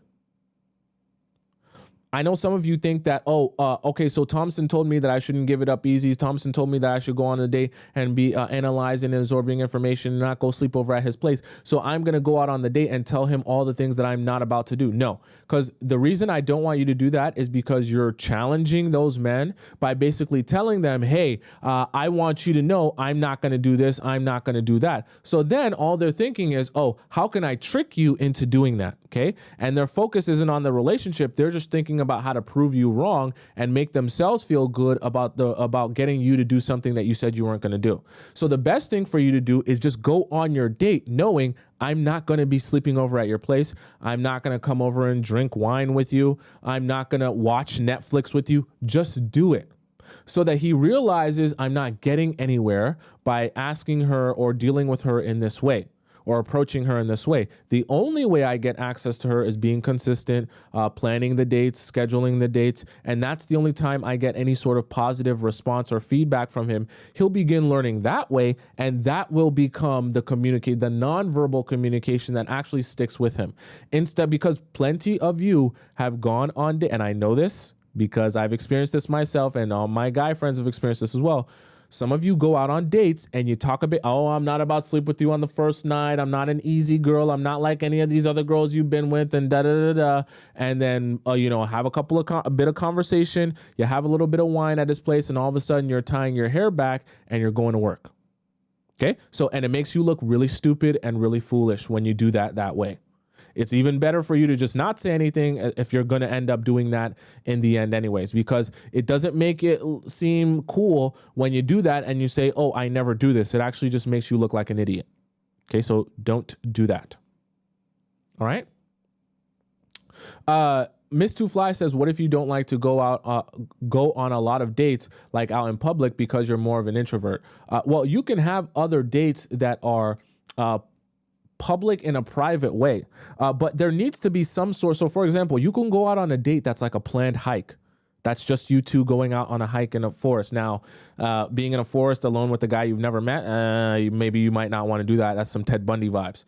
But I just say that to say you can make this work for whatever it is that most works for you. What I don't want you to do is put him in a position where the date that you're allowing him to take you on is him sitting at his place while you book an Uber to go over to his place. You show up at his place without him having to even get up off of his couch, and then you start slipping him up, and then you pay for your own Uber back home. That's not a real date. That doesn't require real effort, and he's not going to be able to properly appreciate you or appreciate how much effort it requires to put into you if you allow him to do that and get access to you that way, right? Okay. Maro Kane says, where do we find dates?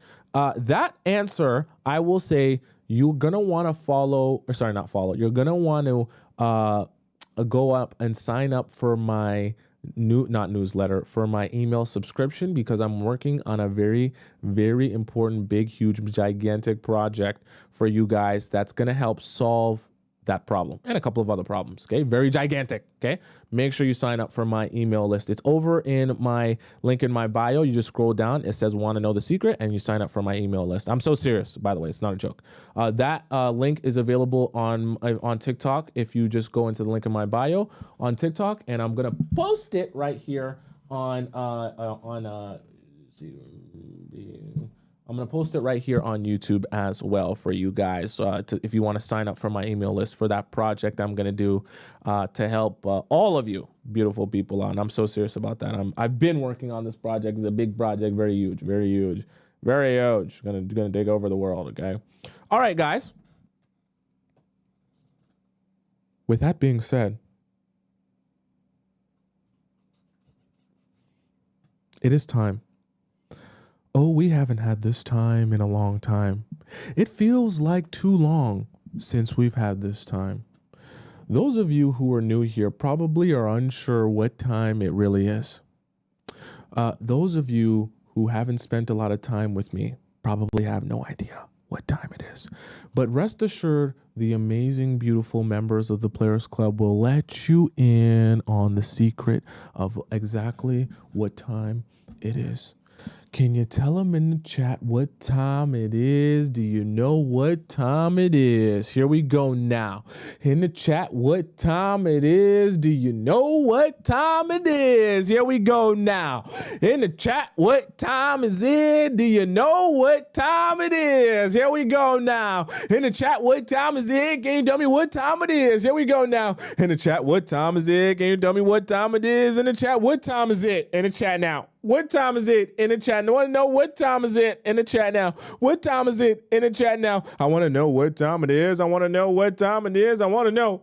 I want to know what time it is. I want to know what time it is. I want to know. I want to know what time it is. I want to know what time it is. I want to know.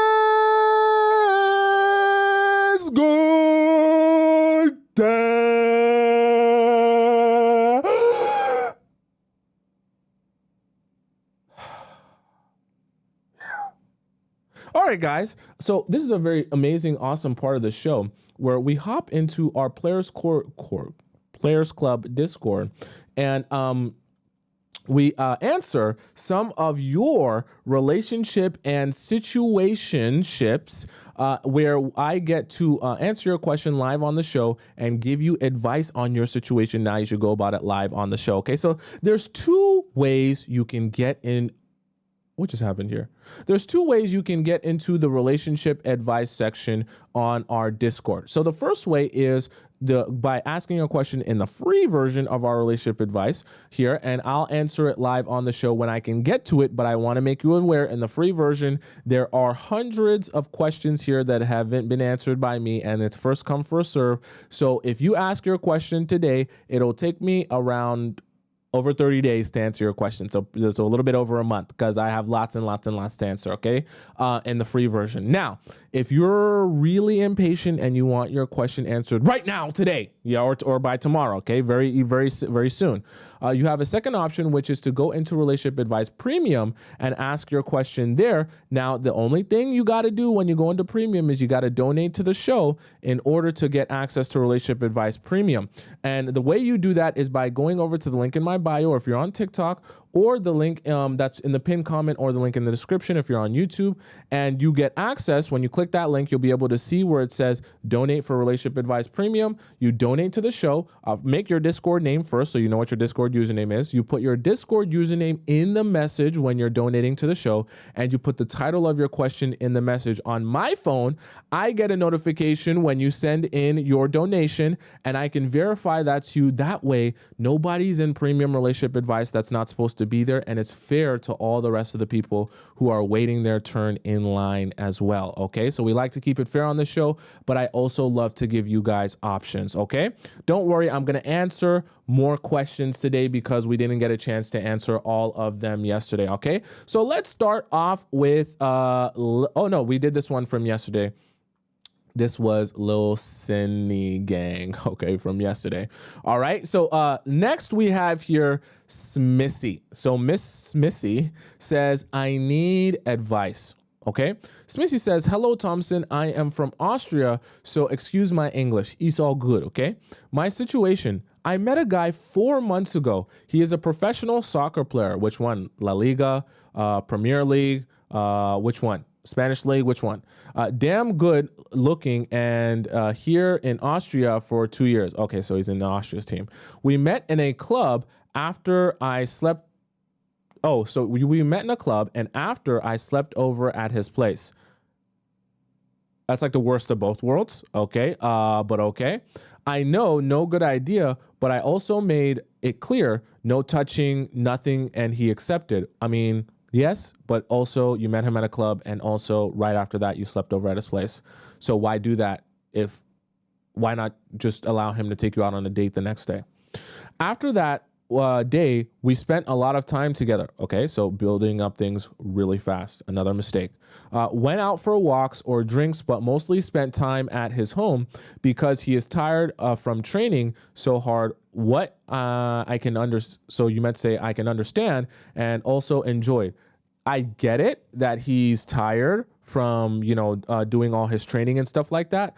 But at the end of the day, that's not your problem. Okay. And if you have to adopt the mindset, this is kind of in line with what we're talking about today. You have to adopt the mindset. It's not your job to do his job. So if he's saying that he's too tired, that he wants to sit at home and chill and not do anything and not go out on dates, cool. Then you don't want to be with me. At least you don't want to be with me bad enough to get me. And if that's you, if you're too lazy to do that, then that's perfectly fine. But you ain't gonna get access to me. You have to adopt that mindset, because the moment you start thinking, "Oh, I'm gonna be understanding. I'm going to adjust my own boundaries to or my own standards to be with you," he's gonna be saying to himself, "Perfect. I'll do less then." He always cooked for me at home. Was attentive. We were watching movies, and he never let me play. Or sorry, never let me. Oh, when watching movies? I thought you were at home. I really liked the way he behaved. After a while, I had some stuff at his home, and we had, oh, like you left some stuff at his home, and we had pineapples.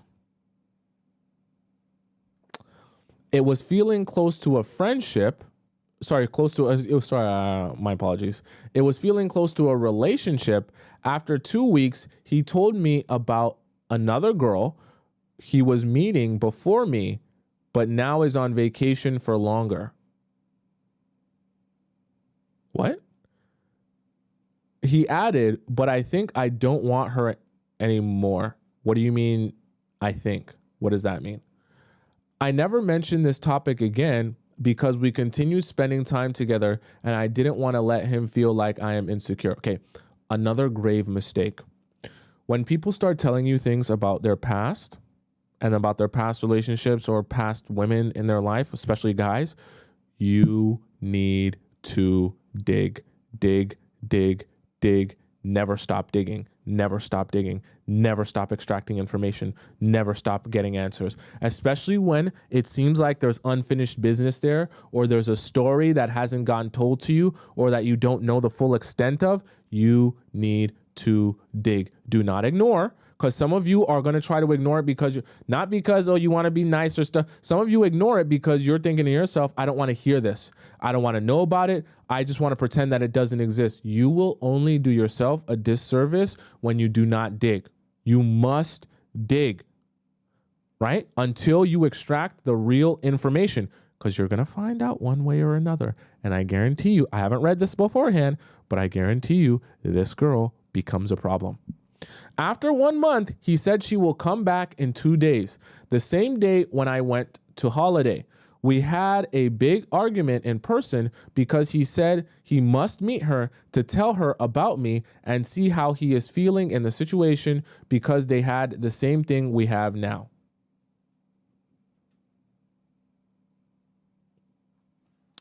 I told you guys that I don't read these ahead of time. I just know how men think and how they operate and how things progress. So the worst thing you can ever do, like I said, is to not ask questions when there's an unfinished story about a woman, especially when that story seems to be ongoing and the chapter doesn't seem to be closed. You want to get a very crystal clear idea on whoever his most recent ex is, where they stand now, why they ended, and what the relationship went through. If you don't, you'll be shocked to find out down the road that he's still with her, seeing her, or spending time around her. Imagine a guy that you feel like you're in a relationship now telling you that he has to tell another girl that you're in a relationship to see how he feels. When I was in my vacation, I think he might say, when I was on my vacation, he said he needs time for himself to think about what he wants and who he is. Okay. We had a conversation when I came back from holiday. I did not ask him anything about her. Again, huge, gigantic, monumental mistake. He did not want to kiss me and found ways to just make time short with me. So you're acknowledging that things have changed and gotten weird, yet you're actively avoiding asking him about the situation that you know you should be getting answers to.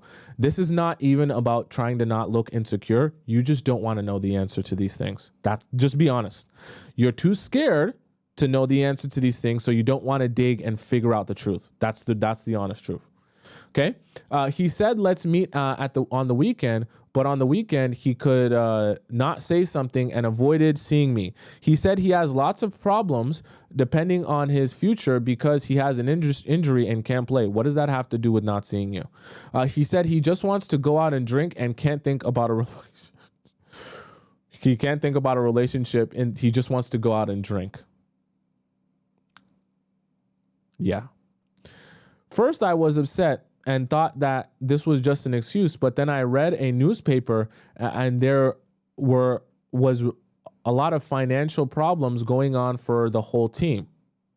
Again, what does that have to do with him seeing you? And if there's financial problems going on, why would he be spending his money on Ubers and alcohol that's being marked up like 1,000% when he could be at home or having, lower cost dates with his girlfriend? How does that make any sense? Anyways, after a while, I started being needy and offered him to do something together. So now you're being the man. You're doing both jobs like we talked about today. I know, big mistake, masculine energy. And he was always busy. Of course, he doesn't even want to. Okay, it's just so sad. After some weeks of not seeing each other and barely writing, I was on another holiday. Damn, you be taking trips on trips on trips. And got very mad because he provoked me with stories only open for close friends, where he was out with girls and also with this other girl. She is part of his friend group. I got pissed and talked bad about her. I think he might say, which was the reason. He said, it's better that we both go our own way. I said, you are 100% sure. I said, are you 100% sure? Because there will be no coming back to me. I hope you actually meant that. After break, he messaged a yes. That was the point. I deleted him on IG instead of putting him on mute like you told. No. I say to put men on mute for specific reasons. If you actually want them to fix their behavior or for a whole bunch of different reasons, maybe you don't want to be looking at his stuff. But if someone shows themselves to be not what you're looking for and you're like, this is done, you block them. Not even necessarily for him, but for yourself, so you're not tempted to reach back out to him again if you need that. If you don't need that and you can actually just get rid of the man and never speak to him again, then just unfollow him and rid yourself of that guy. So 3 weeks later, he contacted me again 2 times. After the first time, I did not react to his WhatsApp story reaction. After he saw me in the gym while his whole team was training and staring at me. He greeted me there. I shortly greeted back, but then greeted back, but then didn't pay. I think he might say didn't pay any attention to him. In the evening, he wrote me the second time and I responded. He asked about the place in my WhatsApp story. You can't see a lot of the place. In the end, I said he can join me there next week.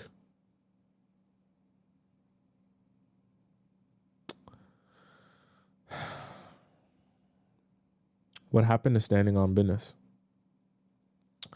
What happened to saying that he was never going to be able to speak to you again? What happened to that?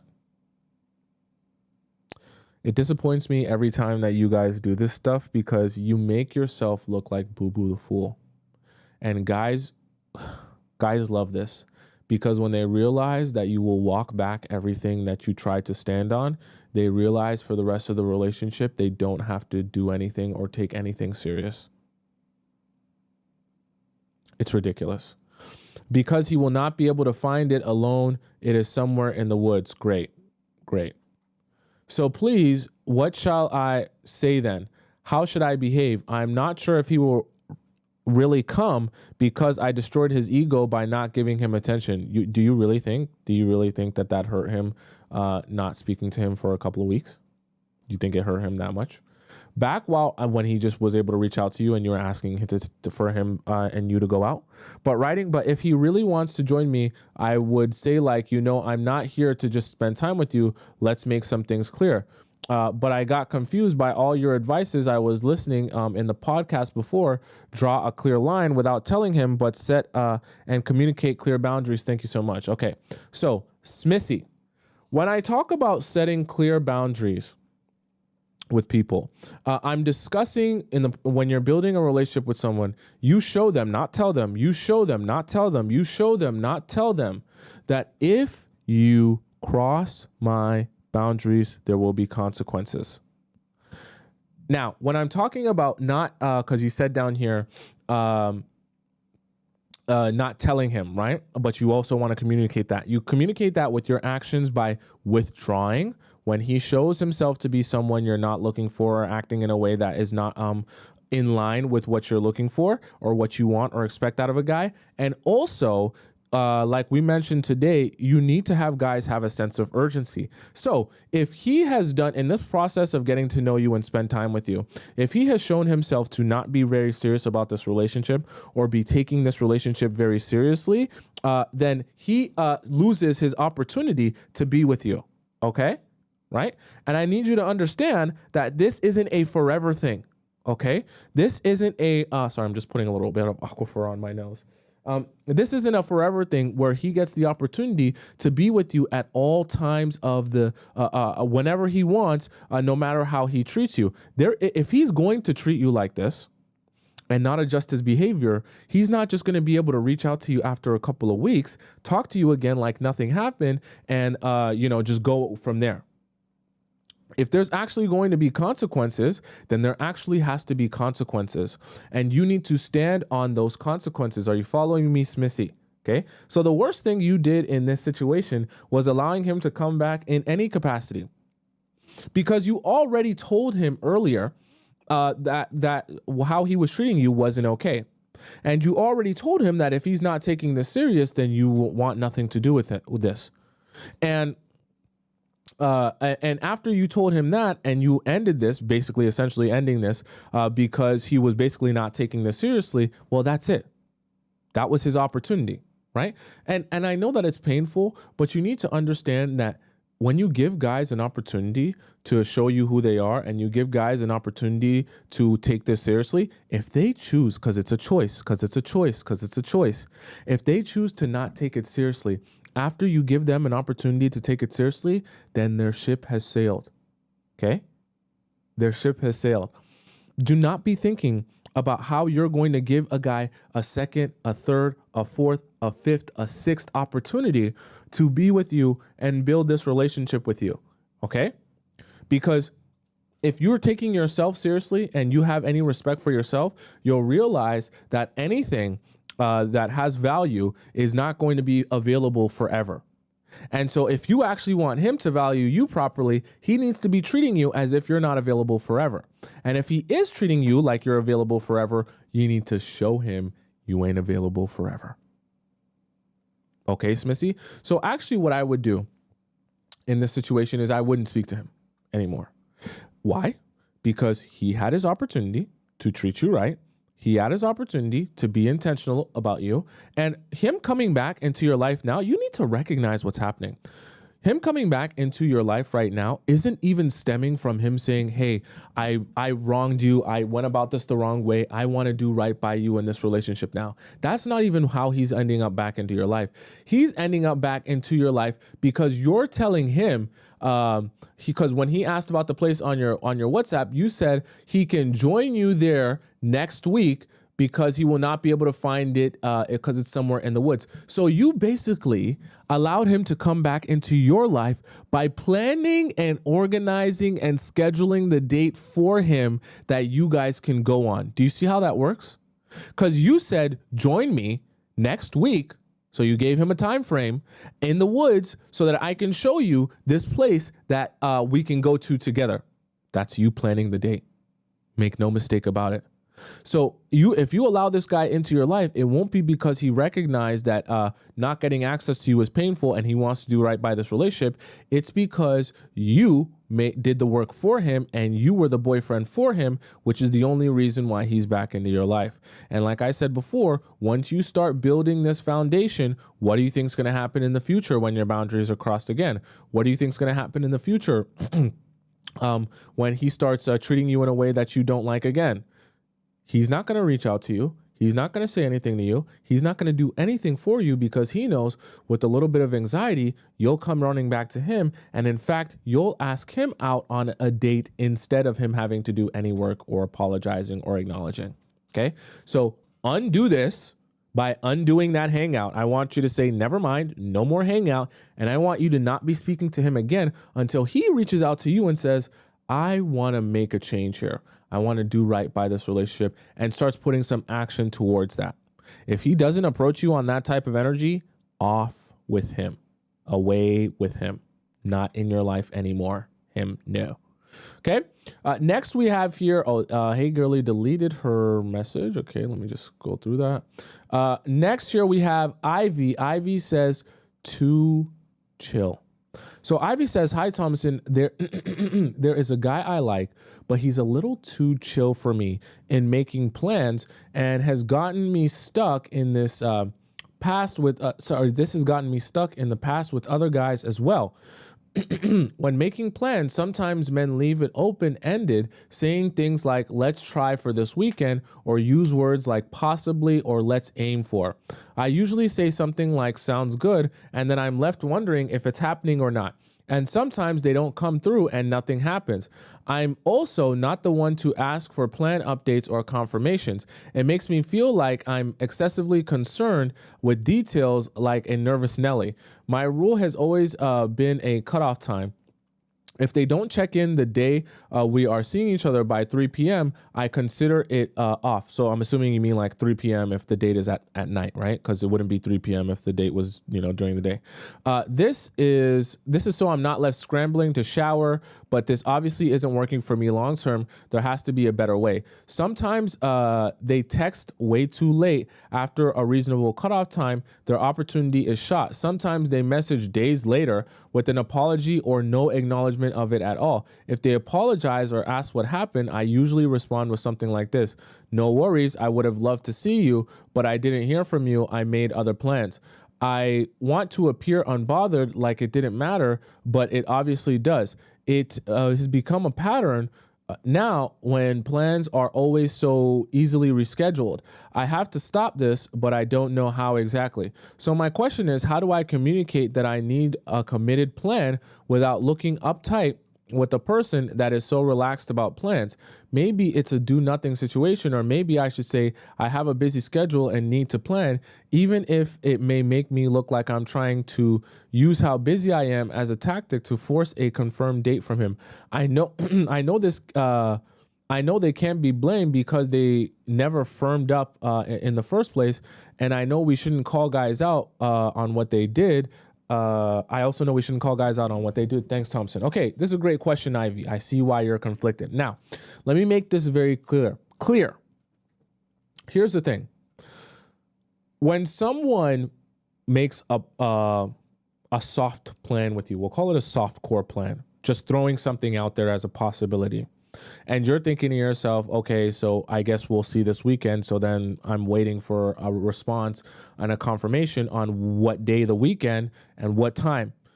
If they can't pull themselves to confirm a date and a time, and then they reach out to you afterwards asking, oh, sorry for what happened, or they reach out to you an hour before and saying, are we still on for a date, in an hour or in 2 hours or in whatever, you tell them no, right? This is where I want you to balance, because I know you want to seem unbothered, but I want you to balance being unbothered with understanding when to make something clear that you don't tolerate.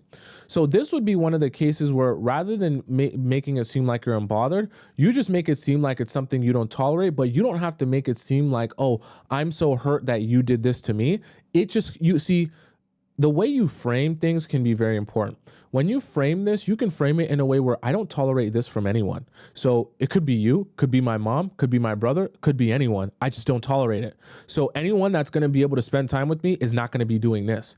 If you know that you aren't capable of doing that, perfectly fine with me. This is the way you plug in the unbothered is, I don't care if you're capable of doing it or not. I'm just letting you know that anyone who can't properly plan and schedule with me is not going to get my time. Simple. You couldn't do it, so you didn't get my time. And so I'll say that even more specifically, your response when guys message you and an hour before or whatever should be, I'm not going out with you. I'm not going out with you. You didn't plan or schedule or confirm with me a time frame in which you wanted to hang out. I can't just drop everything and go and hang out. I have to plan and schedule my life. So, sucks. You really just have to leave it there. some guys are going to respond with is, oh, damn, that's pretty cold. Or, oh, damn, that's pretty mean. Or, oh, damn, I did say Saturday. Okay, you said Saturday, but you also didn't say what time. You also didn't say where. I'm not going for that, right? And you really have to present it as like, look, that just doesn't work for me. If that's something that you enjoy doing and you like to do stuff last minute, the minute before, and you want to do whatever, however you want to do it, go ahead and do that with whoever you want to do it. Just know when it comes to me, you cannot message me the day before and say, but I said this weekend, so I assume Saturday. So how come you aren't ready and it's Saturday? Doesn't work like that for me. And you have to be willing so badly that you are not willing to budge on what your expectations, that you do not become fazed by what other guys are doing or how they're approaching it. Because the honest reality of it is, if a guy was serious about spending time with you, he would make the date known, make the time known, and make it clear. Do you think that he goes to work and he tells his boss, I'll just show up sometime this week and show up whenever he wants? Or is there a specified, agreed upon time that he's going to show up at work, that he's expected to be there?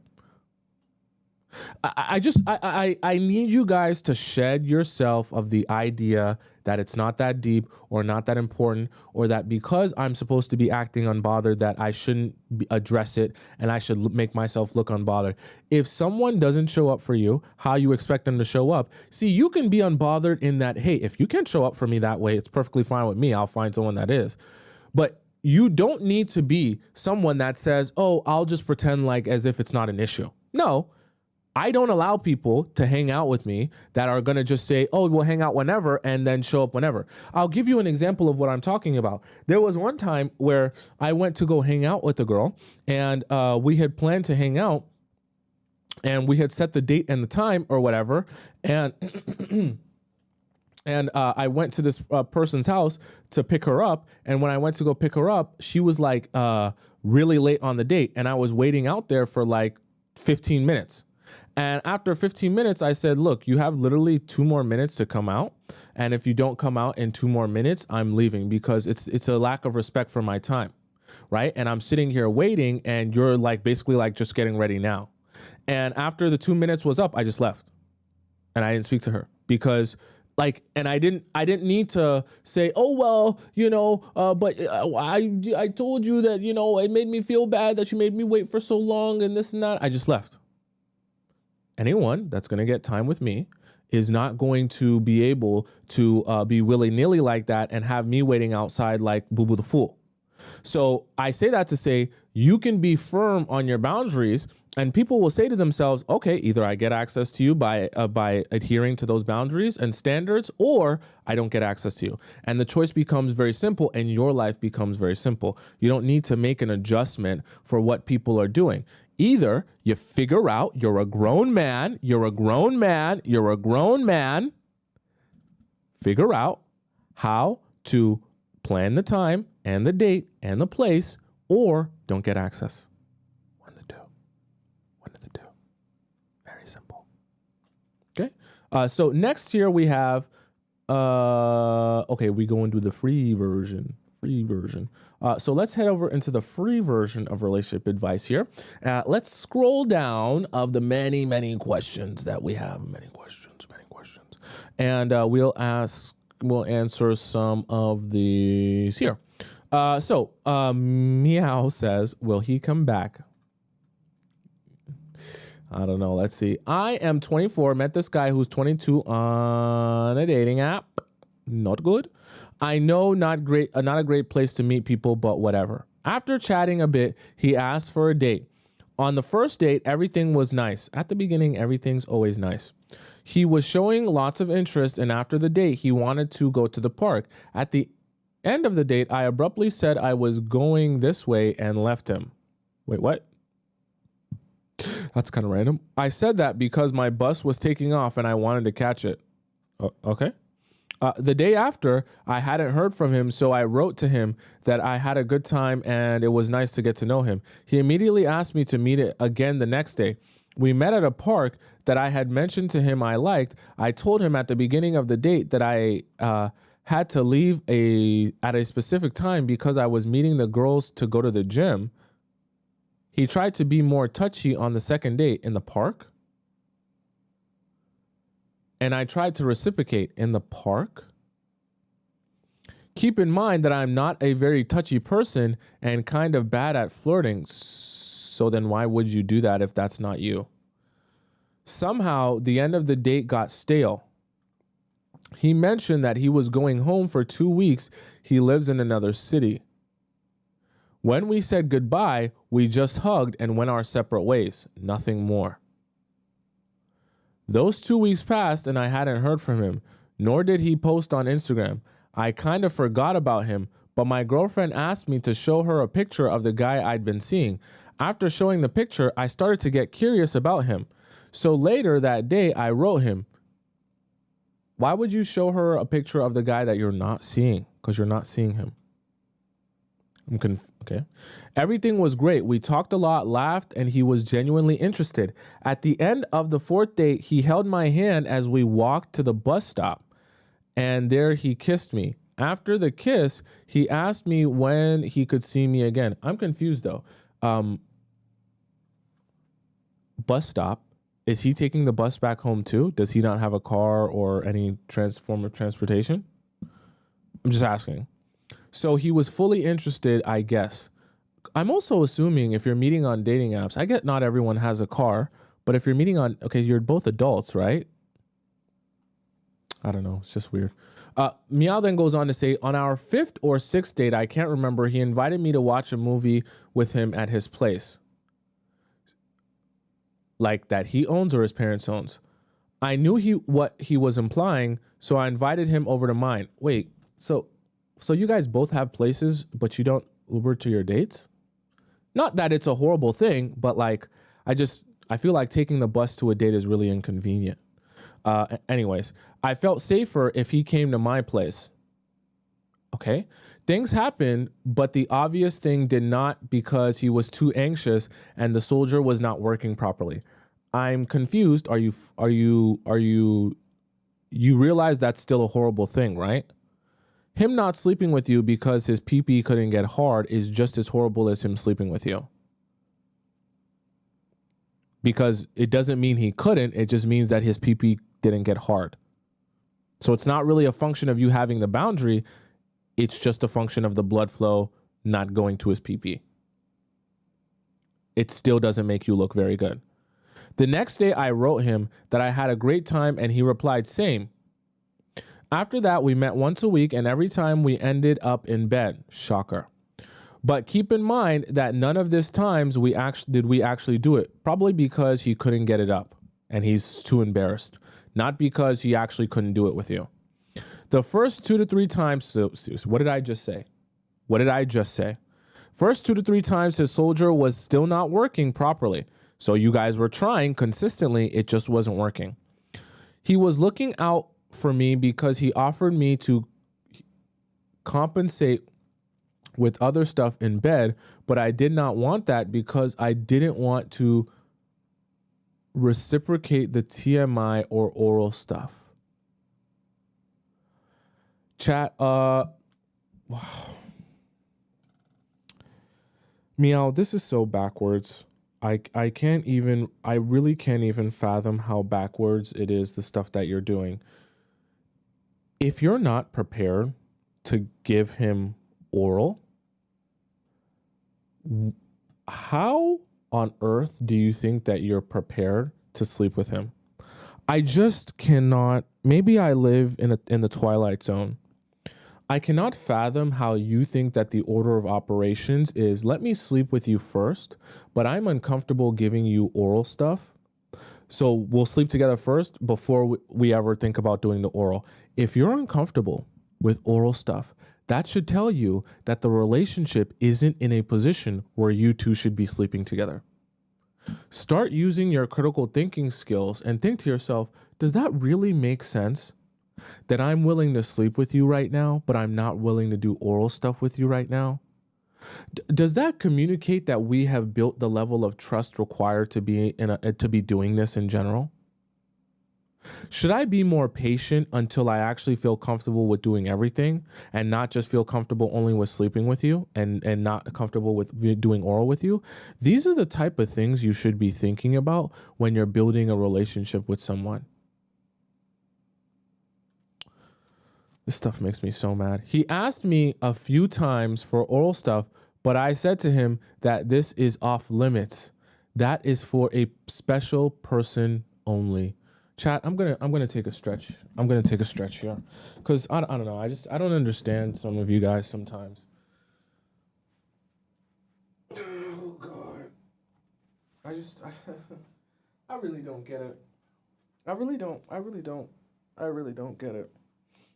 And I love helping you guys, but I just feel like the backwards thought process is so ridiculous.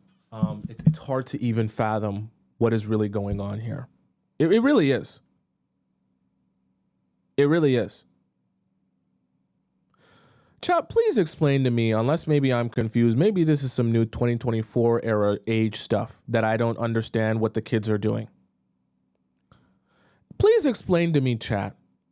Does it make logical sense to be telling someone that it's head and oral is off limits because that's for a special someone, but you can insert yourself inside of me and jackrabbit yourself inside of me, bust a nut inside of me possibly if we're doing it raw, and even impregnate me if you make a mistake and don't pull out in time. But what's reserved for the special people is the oral, not the jackrabbiting yourself inside of me. My mouth is too special for you. You're not there yet. But the insides of my body, the thing that's going to actually breathe life, right? Actually birth life into the world, that's not too special for you. I think I'm just going to chalk it up to, I think I'm confused.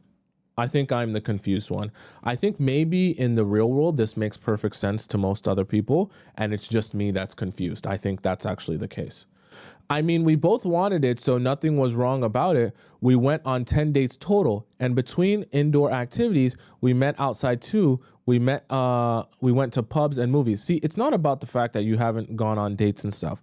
What I'm referring to is the mindset of thinking that doing oral is too far for where your relationship is, but sleeping together is not too far. Your order of operations is completely backwards here. Completely backwards. Okay? I knew that around a specific time he had to go home, so when we were on a date at his place after bed stuff, again, nothing major happening, and it actually ended weird. Just after did I realize that we did not communicate efficiently about all the bed stuff. TMI, after 3 times, I felt that he was waiting for me to make the pineapples happen, like to actually grab it and put things into action. The bed stuff ended kind of stale, and I got a bit pissed at him, but was trying not to show it. So your hangouts have essentially become relegated to you guys just trying to sleep together. And his little pee-pee can't stand up properly, and you guys are having a bunch of awkward moments that are just weird and a lot of weird energy going on, that the universe is basically trying to tell you, don't do this. You're still forcing it, and basically what you're saying is your dates have went from being about anything except trying to sleep together again. Congratulations. I got up and got dressed, and he did the same. I was ready to leave, but he said to at least finish my drink. So we sat there watching football and finishing drinks. He did not say anything about what had happened, just some random stuff. So basically there's beginning the relationship or the learning of each other is beginning to dwindle away. It's just about sleeping together. After finishing the drink, I got up and wanted to leave. He said that he'll walk me out. What was the point of finishing your drink? To be more drunk when you walk home?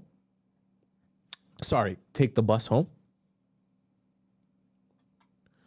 On the way out, I asked him what he wanted to do when he went what he wanted to do when he went home. He said that we should do things how I want. And I replied that I didn't know either. So he said to keep in touch. When we got to the door, this is on the way to the door, he said that we should remain friends.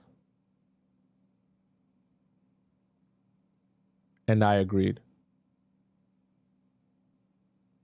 Since then, we've had no contact. I didn't post on Instagram for 2 weeks, but after that, I posted a picture and he liked it. I went to a music festival and posted some stories, and he was among the first people to see them. He is not very active on Instagram, but after I started posting, he started posting too.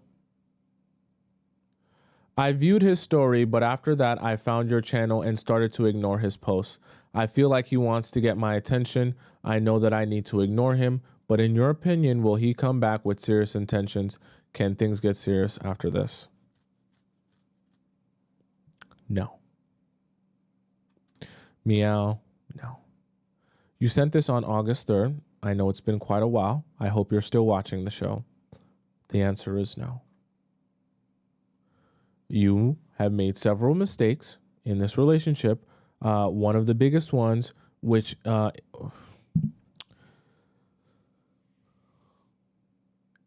if you're not ready to give a man head, you're not ready to sleep with him. I want to let that be known for all of you. If you're not ready to jerk off a man, you're not ready to sleep with him. If you're not ready to give him a footy, you're not ready to sleep with him. Right? So I just say that to say, you do one of them, you gotta be ready to do all of them. And I don't mean that to say like, oh, you gotta be ready. If you want to jump into it, you gotta jump into it right away. What I'm saying is that if you're not ready for some things, but you're ready for other things, then that should tell you overall you're just not ready. Okay? That's what you should take from that. And you need to be focused on, okay, if I feel like I'm unready for some things, but I'm ready for others, it's probably because I'm trying to rush things before I'm actually ready. Maybe I should be patient here and continue building this relationship and this trust until I feel like I'm actually ready. Because the truth of the matter is, the order of operations should never be, I'm ready to sleep with you before I'm ready to give you head. That should never be the case. If anything, if there's anything you should be apprehensive for, is sleeping with him, right? So if anything, it should be vice versa, where you're saying, I'm okay with giving you head, but not okay with sleeping with you. At least that would make some logical sense. But 100% of the time, if you're ready to sleep with him, but not do other things with him, you have not paced yourself properly in this relationship, and you have not established a real relationship yet with trust and respect.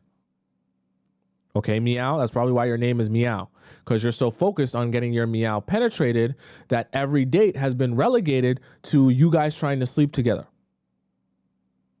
To the point where both of you are basically frustrated now. That's why you got up and got dressed, right? Because you guys were both basically frustrated with not being able to sleep together.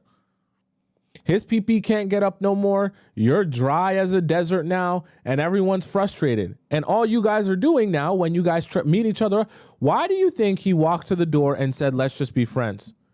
After 10 dates trying to sleep with you, he couldn't get his pee-pee up. He's like, this is a waste of my time. I don't even want to be friends with her. Or I don't even want to be romantic with her. Because if I can't sleep with her, ain't nothing left for me. So he kicked it to the curb. He said, let's just be friends. It's just a nice way of saying I don't want to speak to you anymore. So I say that to say there's nothing left here for you. Nothing. The mistake you made was not pacing yourself right and not doing the order of operations correctly. And then the second mistake you're making is thinking that this is something that is able to come back from. No.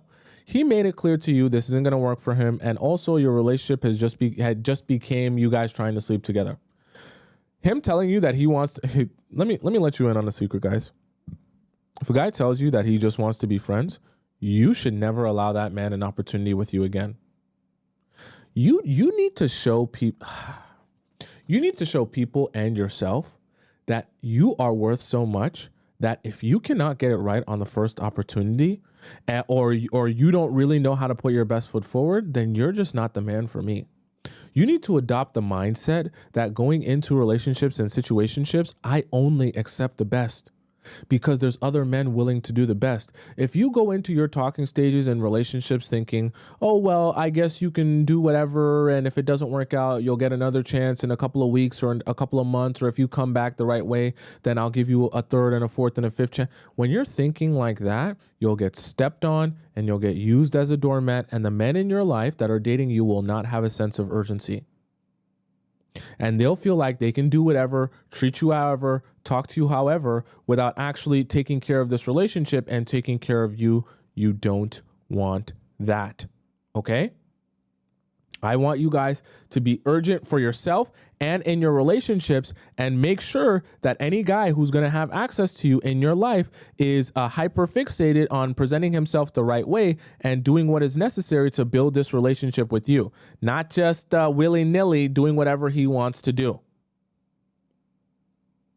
That's not how your relationships should be. Not at all. Not even a little bit. Okay? Right? Let me see here. Let me just make sure this is right. Let's see here. Okay. Does that make sense to you guys so far? Right? You can't let guys be in your life in that capacity where they're barely doing what's necessary to be in this relationship with you. And he's asking you to be friends, and then you're just like, okay, sure, I guess we'll be friends. No.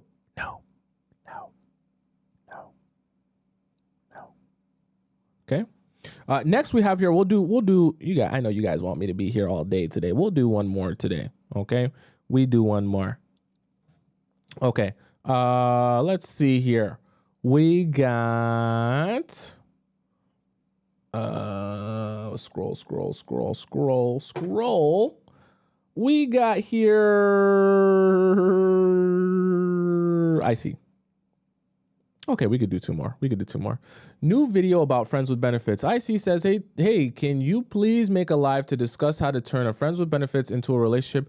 How to make a man that already knows you want to pursue more than pineapples. Sorry, how to make a man that already knows you want him to pursue you more than pineapples with you. Thanks. I actually have a show about how to get your power back, which is essentially this same concept on how to flip the script. But like I always tell you guys, you have to understand with that is going to come a couple realizations. You might realize that when you flip the script on the guy and you stop chasing after him, stop doing all the work for him, he's not going to want to be with you because he was only here for you to do all the work for him in this relationship. So yes, theoretically, you can turn a friends with benefits into a relationship, but the reality of it is most of you will not be able to do that, because a function of it being friends with benefits is because the guys realize that they can get access to you without giving you anything in return. So when he starts having to do more things for you, they get upset and they say, that's not why I'm here in this relationship. And they say, I'm going to go spend my time somewhere else. Okay. Who else we got here? We have a donation in the YouTube chat. AM says, went on a date Sunday. I felt chemistry, good conversation, same values and goals. He paid and drove me home. Today he friend zoned me. Any thoughts why? Do I still have a chance? What's my best move? AM, I would love for you to send that question into into relationship advice so that you can send in more detail. But going on a date and having some conversation doesn't necessarily mean, even though the date might have been good for you, that doesn't necessarily mean the date was good for him. And you have to acknowledge that sometimes guys are going to go out on dates with you for a plethora of different intentions. Some guys might be going out on dates just to pass time. Some guys might be going out on dates to see if they can sleep with you that night. And so sometimes what ends up happening is after going out on a date with you, when a guy realizes that he's not going to be able to get easy access to you, he just says to himself, Not that important to me. I'm not that crazy about her if I can't get easy access to her. That's what some guys say. And some guys, you end up going out on a date with them and you might not be their cup of tea. Okay, doesn't make you a bad person, but you have to realize that that might be the case, and you have to allow men who are interested in you to reach out to you and not do the work for them. That's the thing.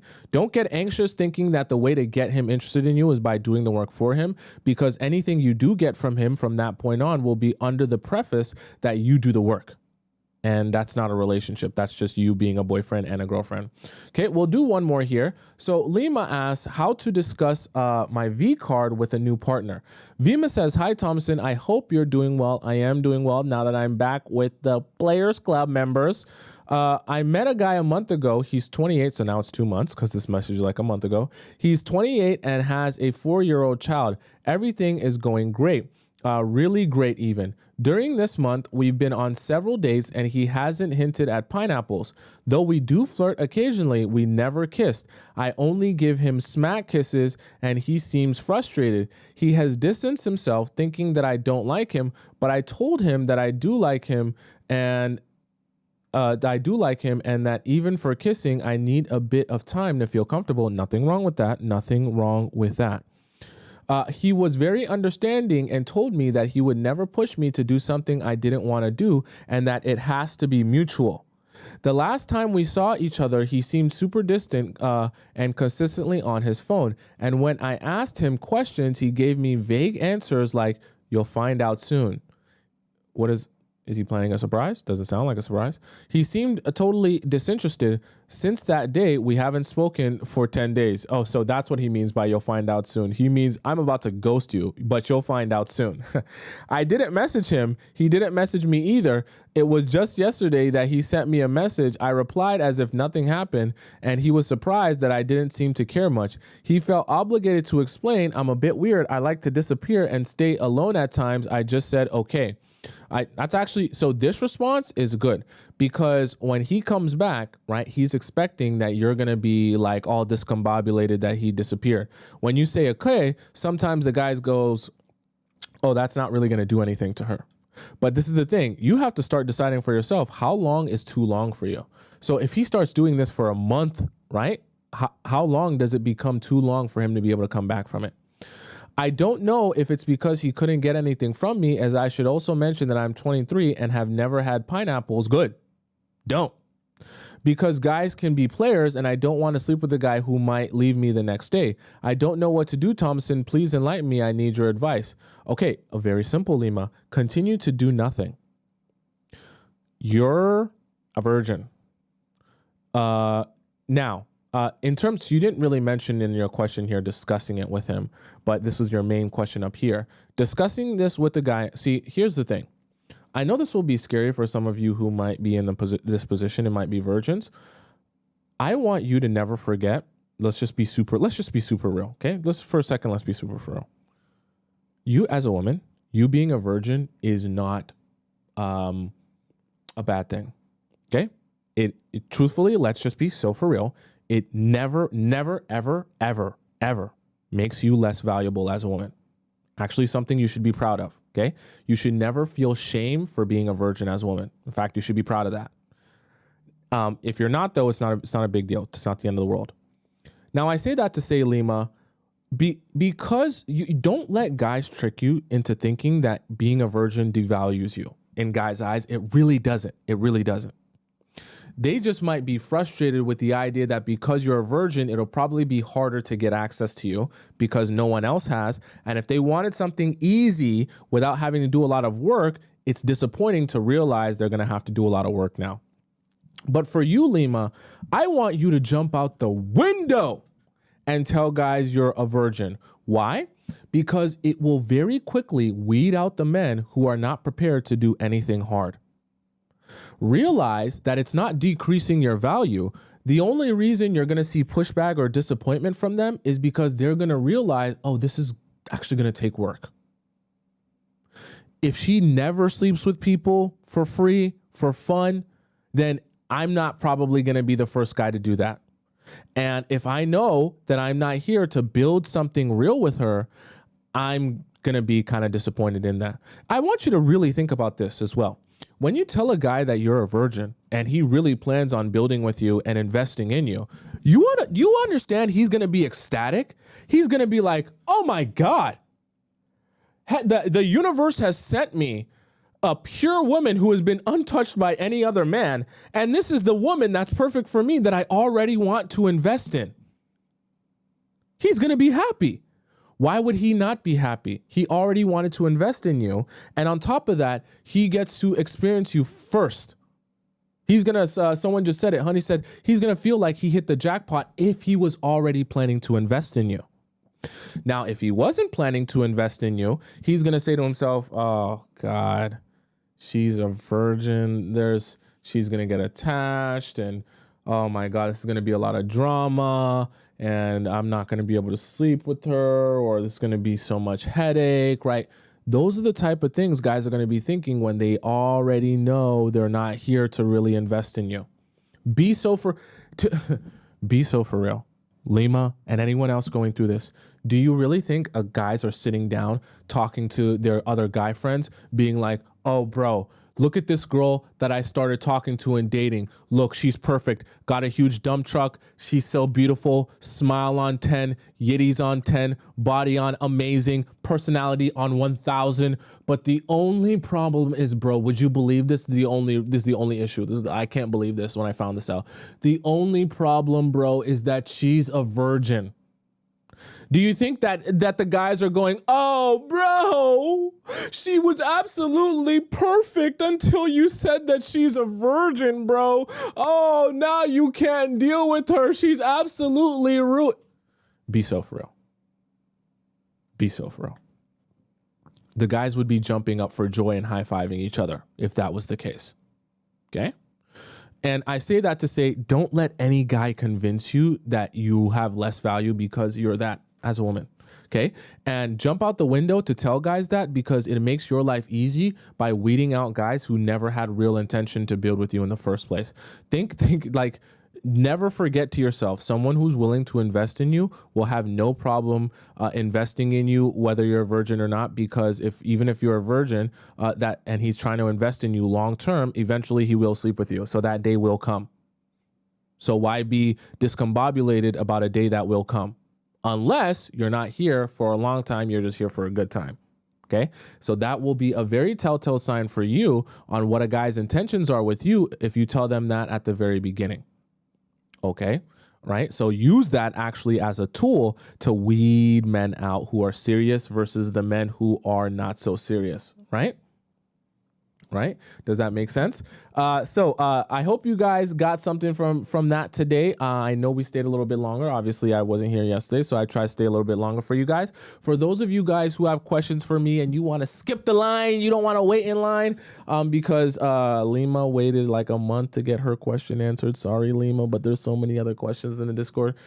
Make sure that you hop into Relationship Advice Premium, and all you got to do to hop into Relationship Advice Premium is donate to the show first. You just go into the link in my bio on TikTok or the link in the description on YouTube.